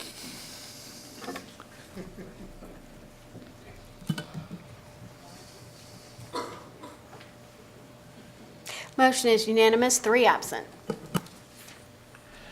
Ordinance calendar number 5346, ordinance amending the official parish zoning map to reclassify 58.29 acres from PF1, NC4, and A2 to ED2, Ward 9, District 11. So moved. Mr. Stefanczyk. Mr. Belisario. Discussion. Mr. Groby. Yes, Steve, the change in this zoning, the last I heard it was going to be like they were trying to work out a deal with the veterans. Did that fall through all the way? No, this is, and if you saw on TV the other night, this is the New Orleans mission. This is their vocational area that they're going to be setting up. They will be trying to accommodate vets and homeless vets and everything in this. But yes, there's a program they've got to go through to get this. I think this is an outstanding thing for our parish. I know the parish president has worked with us on this, and we've had several meetings with those people. We're very happy with this K-Bar B Ranch being turned into this new facility. So wanted to, and Pat, thank you for all the work that you've done to help make this happen. It's been, she might want to say something. I will echo what you said. It is a great program, and it has been, we've wanted something at the K-Bar B location for a long time, and it is a faith-based program that, and it will, we have had discussions that homeless veterans will be included in the program, not necessarily at that spot, but through the New Orleans mission. Thank you. Any other discussion? Please vote.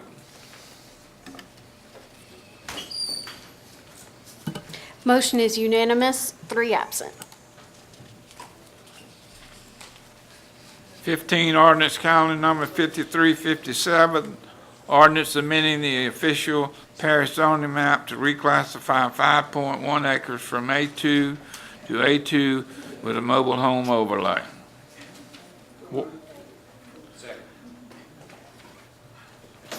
Is that Dean or Thompson? Thompson? Good. Oh, yeah, District 3. Thompson and Gould. Any discussion? Please vote.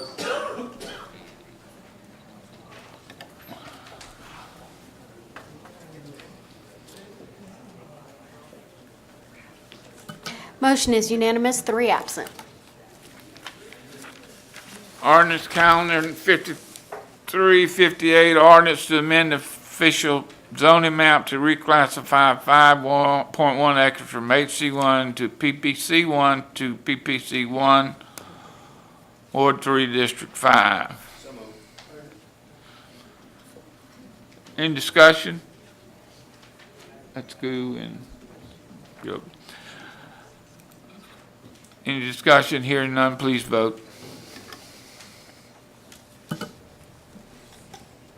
Motion is unanimous, 3 absent.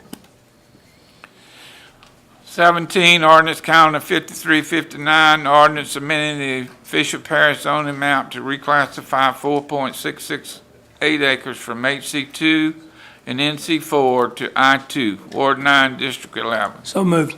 Mr. Stefanski, Mr. Smith. Any discussion? Hearing none, seeing none, please vote. Motion is unanimous, 3 absent. 18 is ordinance calendar number 5360, ordinance amending the 2014 operating budget, Amendment 12. So moved. Mr. Stefanski, Mr. Belisario. Discussion. Please vote.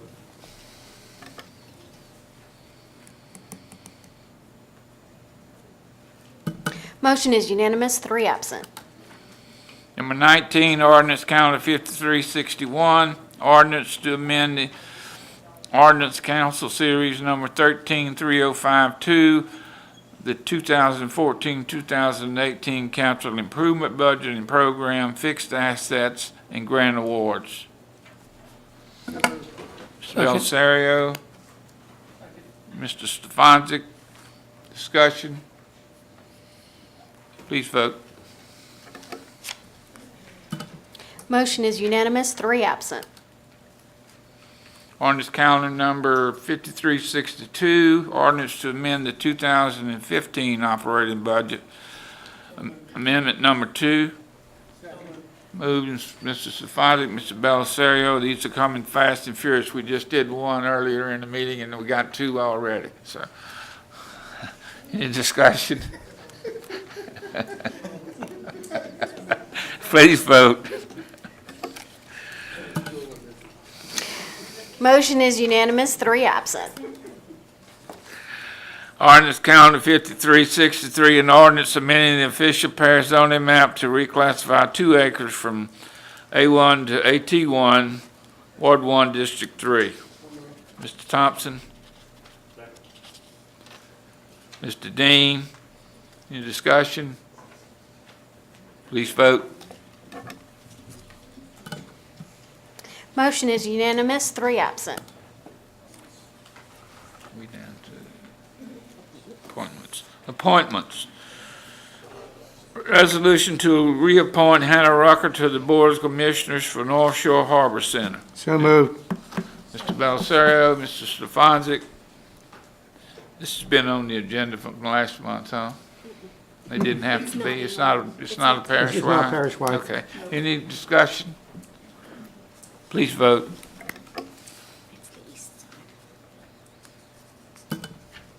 Motion is unanimous, 3 absent.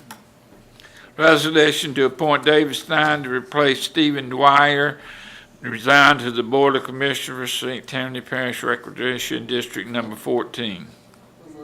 Mr. Thompson. Seconded by Mr. Goo. Please vote.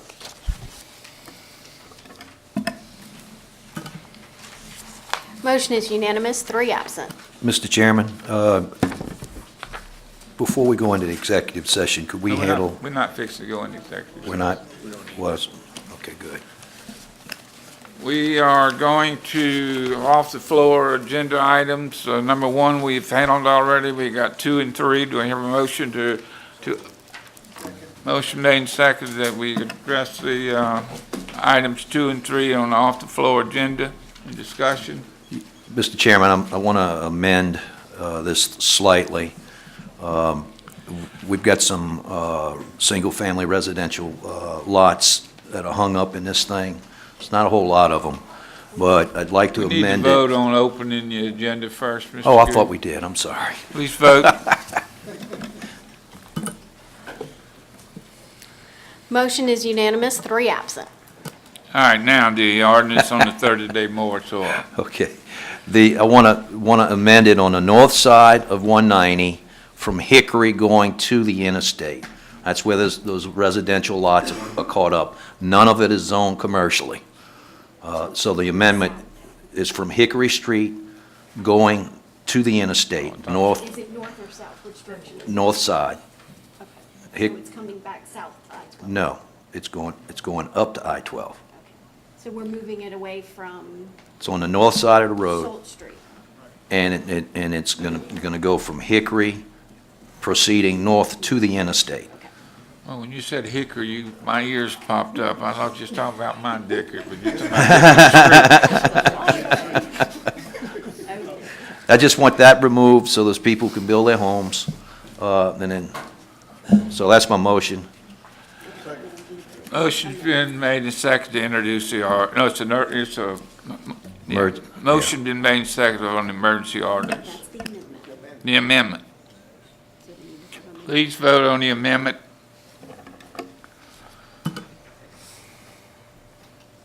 Motion is unanimous, 3 absent. Can we vote on the ordinance as amended? We need to introduce it and then. Introduce it as amended. Mr. Goo, Mr. Groby. Discussion. Please vote.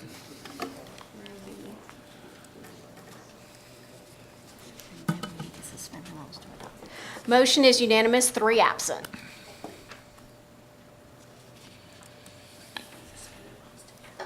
And number 3 is. Well, I need to suspend the rules and adopt, move to suspend the rules and adopt since it's an emergency ordinance. And it's emergency because we forgot to get it on the regular agenda. Which we talking? Still number 2. We need a motion to Suspend and declare adopt. emergency. Yeah. Motion made and seconded. Any discussion? Vote. Did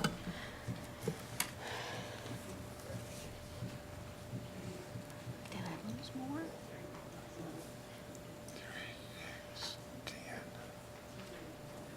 Ms. O'Brien?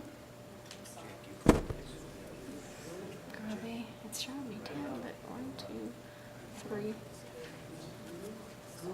Mr. Gould? Motion is unanimous, 3 absent. All right, the next is ordinance, number 3, ordinance to impose a 6-month moratorium on the properties within 500 feet of the center line of either side of Highway 1088 from Soap to I-12. So moved. Now, do we need to vote to amend? We gotta amend that second one. Oh, that's right. The first one didn't cover it. Motion. Okay, I'm going to motion to amend that also, Chair, the same provision that Mr. Gould has asked for already. And I'll second that. Motion, amendment made and seconded. Do you understand the amendment? Please vote. Motion is unanimous, 3 absent. I'd like to move to suspend and adopt. No. Just introduce. This is a motion to introduce. Just moving. All right. Motion by Mr. Groby, seconded by Mr. Goode to introduce the ordinance.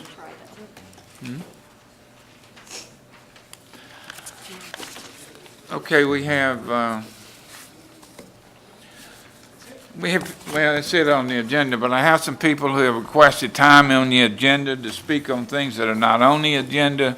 And so we are giving them 2 minutes to speak. The first one is George Haas, who's wants to talk about handicap parking. Do we need to vote on that? Yeah, open the agenda. Yes, you do. Open the agenda, please. We need to vote to open the agenda for all of them. You want to do all of them at once, or? This one is two speakers. No, we just got two. So we'll take this one. This No, we is got on three more. Rec District, The ones he's thinking. It's all the same topic. Rec District 16. Two of them are Rec District 16, All right? right, all those in favor of opening the agenda for Mr. Haas to speak, vote.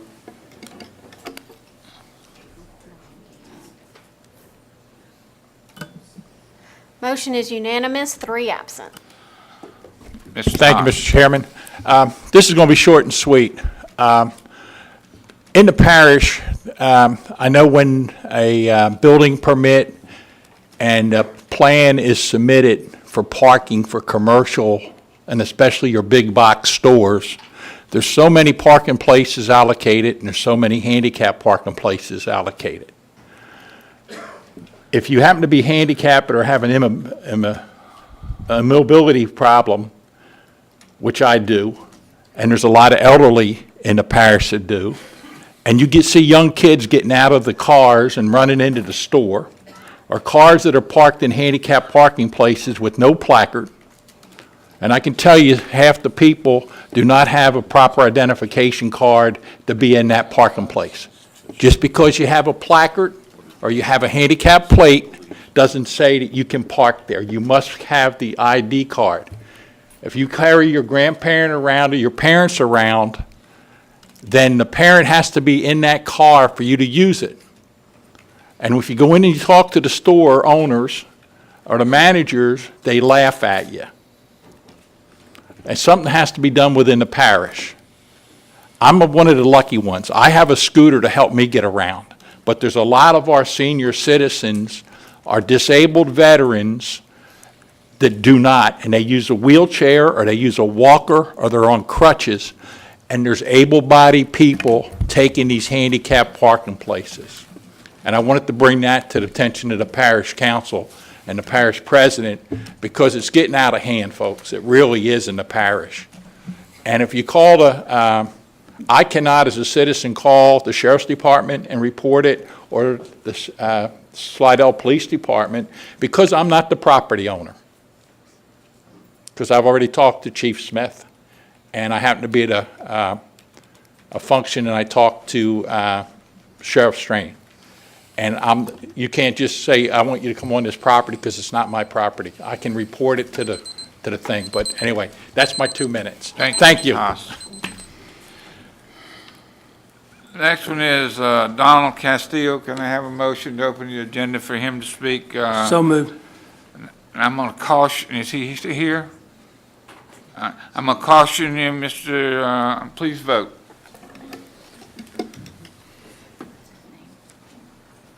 Donald Castillo. I'm going to caution you, what you want to talk about is under litigation with the parish, and we will not be discussing that at all. So you can talk, but we won't be answering you.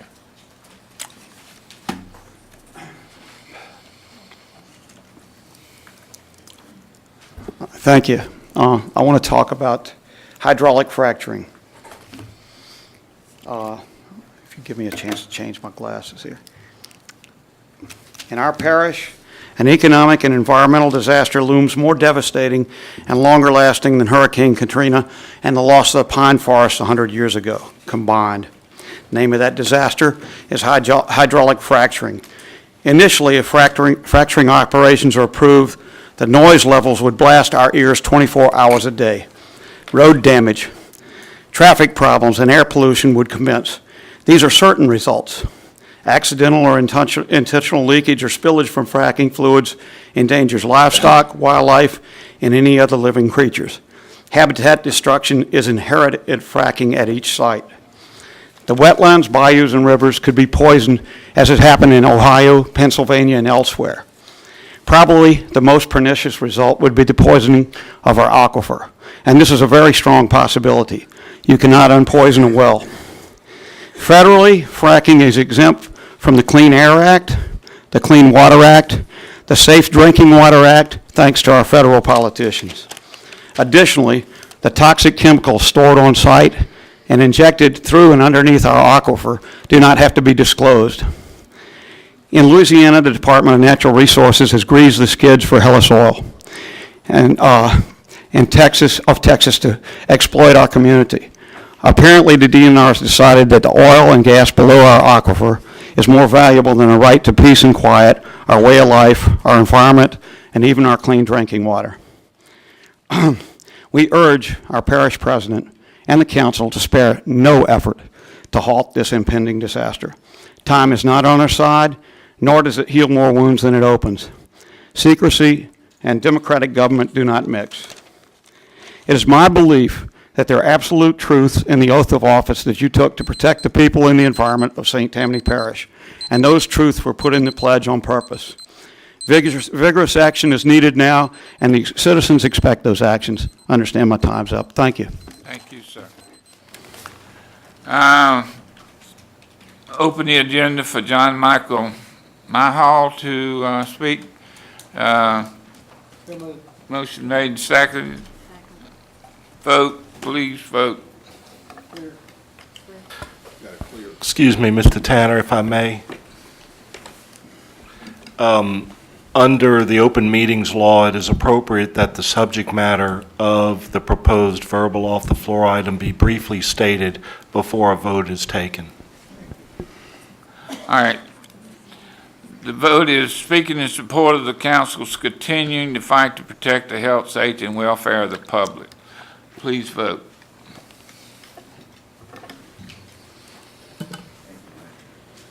Motion is unanimous, 3 absent. I'm going to caution you with the same thing now, which I know what you're going to talk about, so we're not going to discuss it. You got 2 minutes. Well, I think I'm going to surprise you a little bit. My name is John Michael Myhall, 1110 Forest Lane, Mandeville. I'm here actually to do something rather unusual. I say that the worst non-smoker is the reformed smoker, and I'm here to admit that I am a reformed, politically ambivalent. But tonight, I'm not here to rag. I'm actually here to commend you.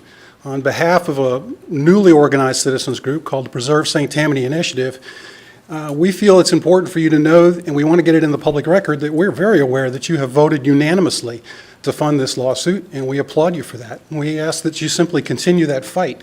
To use up anecdotally, my last few minutes, it's appropriate for me to be able to speak this late in a meeting. I was in high school and I wrestled. And when I was in my junior year, I was a hell of a wrestler. In fact, I made it into regionals and made it up into the states. And then senior year came along and we had no heavyweight.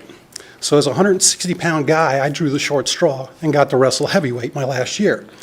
And as I think about what you're incurring with going against the DNR and oil and gas and everything else, the words of my coach often come back to me in my mind, because when you stand on the edge of the mat, you're getting ready to go in a ring, and there's about a 350-pound farm boy looking at you that wants to take your head off. It doesn't mean a whole lot when the coach comes up and slaps you on the back and says, now just don't get pinned. And we win.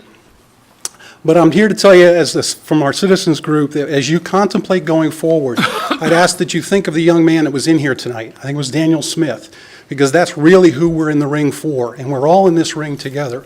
So I will tell you, from a citizens group, as tough as it may look and as big as that opponent may look, just stay off your back. Keep up the good fight for us. Thank you. Thank you. The last person is Margie Vicknair Prey, and she'll speak on counsel in support of the parish lawsuit. Wait a minute. Yeah, Margie Vicknair Prey of Lacombe. And, oh, did you vote on me? Please vote. I'll make a motion. Someone with a second? We make those up as we go. I don't know why they went. You had Margaret Tingles. Where is it? You're not just running my time off, are you? No. Your time didn't start yet.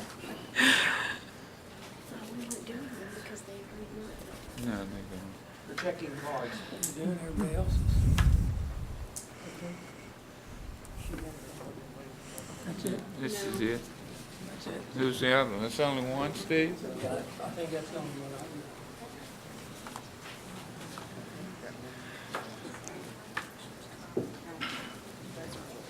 Okay. Go ahead, Margie. All righty. I moved back here a couple of years ago after leaving Anadarko. I'm sure it's a name many of y'all know. I worked as a safety officer for Anadarko for many years. And so I very well know what fracking is. Anadarko is the leading independent, it's the largest independent oil exploration company in the world. And they are one of the major movers in the fracking business. And my job was to bring in fracking companies and to process them and make sure they had all their safety done and their safety training and that, all their equipment and everything was in good shape. So I really understand fracking and I totally know what it's about, which is one of the reasons when I heard that they wanted to start fracking here, I almost flipped because it's like I left East Texas. I told the realtor, find me a place so far away from traffic. I ended up in Lacombe. So I did not want to be around the 5 lanes of Houston traffic. And I know that coming in here, a lot of y'all didn't know what fracking meant to the area because I didn't. I mean, I worked for a company that told me fracking was wonderful and it produced a lot of oil and gas, which it does. That's one of the truths they always tell. But I also got to learn about the bad side of it. And when I heard they wanted to do it here, I was like, oh my God, no. This is not what we want for this beautiful parish. I came back here because I grew up here and I wanted to be in the beautiful area. And the last thing I wanted was to see it be destroyed. And I heard President Brister speak at a small business meeting back last year, about November or so. And she was talking about the Children's Museum and what she wanted to do in her vision for the parish. And I thought, this is a lady with great vision and great idea of what we want, a beautiful parish where we can raise children and grandchildren and enjoy the benefits of everything. And I know that she has it in her to lead us in the right direction. So we get businesses that are here, that are clean, good businesses that we want to have here, not businesses that destroy what we do have. So I want to commend you all, again, like John Michael said, for voting to keep our funding going. I mean, it's so important that we fight this. We will be one of the precedent setters if we do win. I should say when we do win, because I can't believe that we're going to lose. So I'm glad, and I thank you again for supporting and going on with a good fight. Thank you. Thank you, Margie. All right, the last one I have is Margaret Tingle, and she wants to speak. You found another one? Move to. She wants to speak about location of Recreation District 16. Hello, everyone, and thank you for finding my We card. have to vote. Okay. You do have a motion? Motion made and seconded. In discussion, please vote.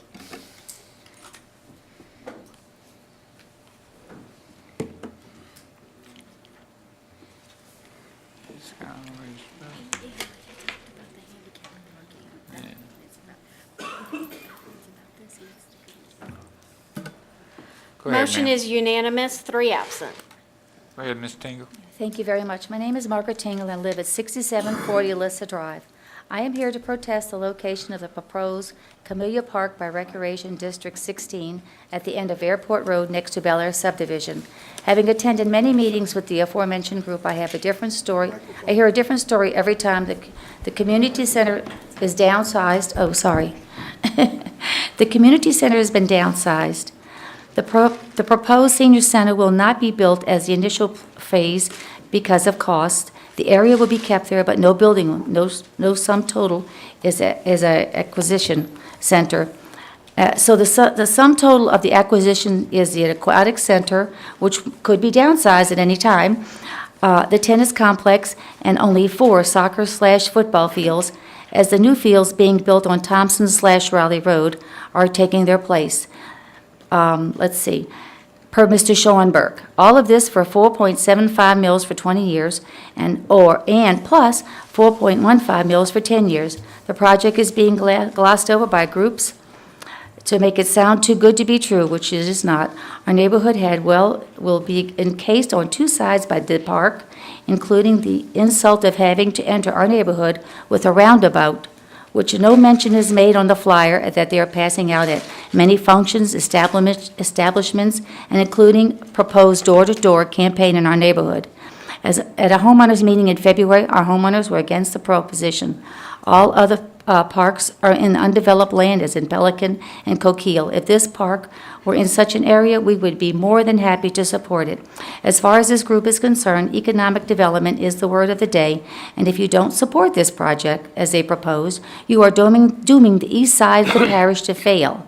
A promise which was also attached to the Harbor Center 10 years ago. Thank you very much for your time. Thank you.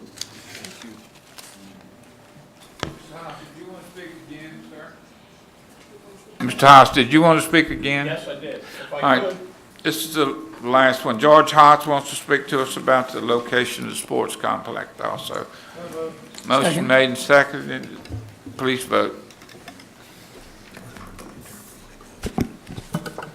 Motion is unanimous, 3 absent. I want to remind the council members,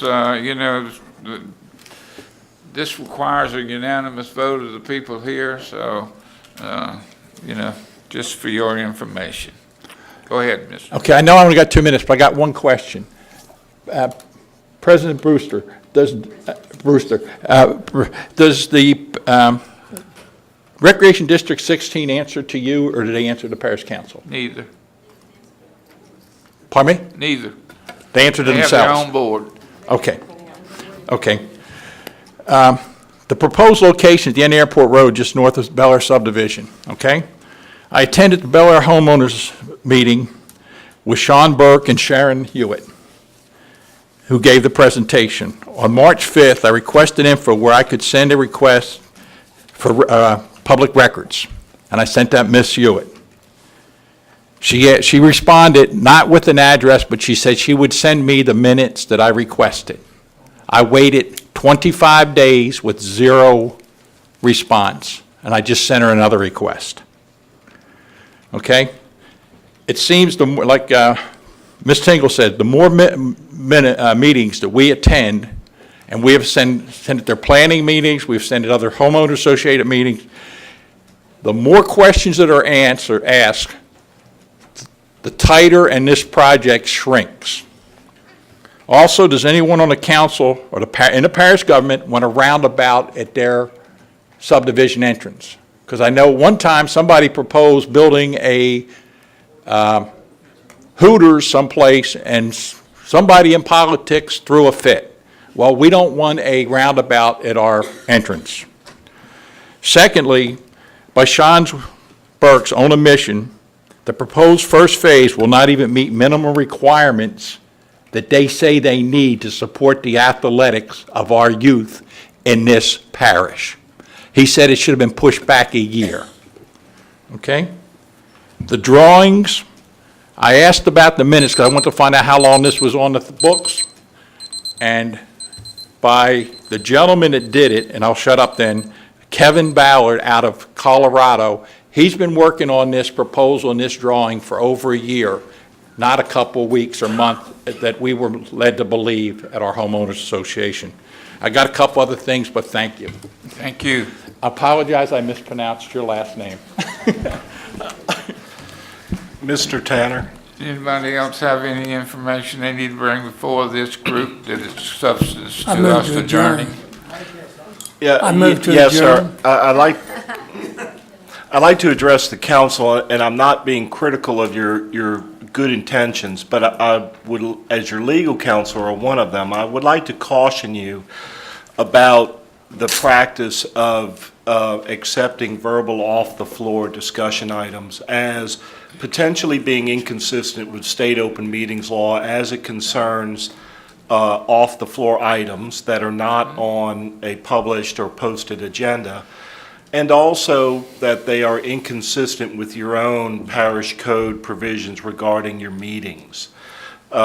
Generally speaking, off-the-floor items should be reserved to those items that are of a nature that warrant them to be considered immediately, as opposed to the normal process of receiving a council sponsor and being placed on a public agenda. Mike, thank you, but can you and your other legal people get together and discuss this? Because I've been told exactly opposite from what you're telling me right now. So y'all get together and tell us what the rules are.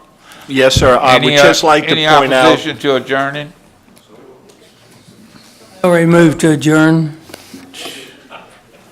Don't leave, you have to sign this emergency ordinance. Do what? You have to stay to sign this emergency ordinance. We will not I ain't be going here nowhere. tomorrow. Okay.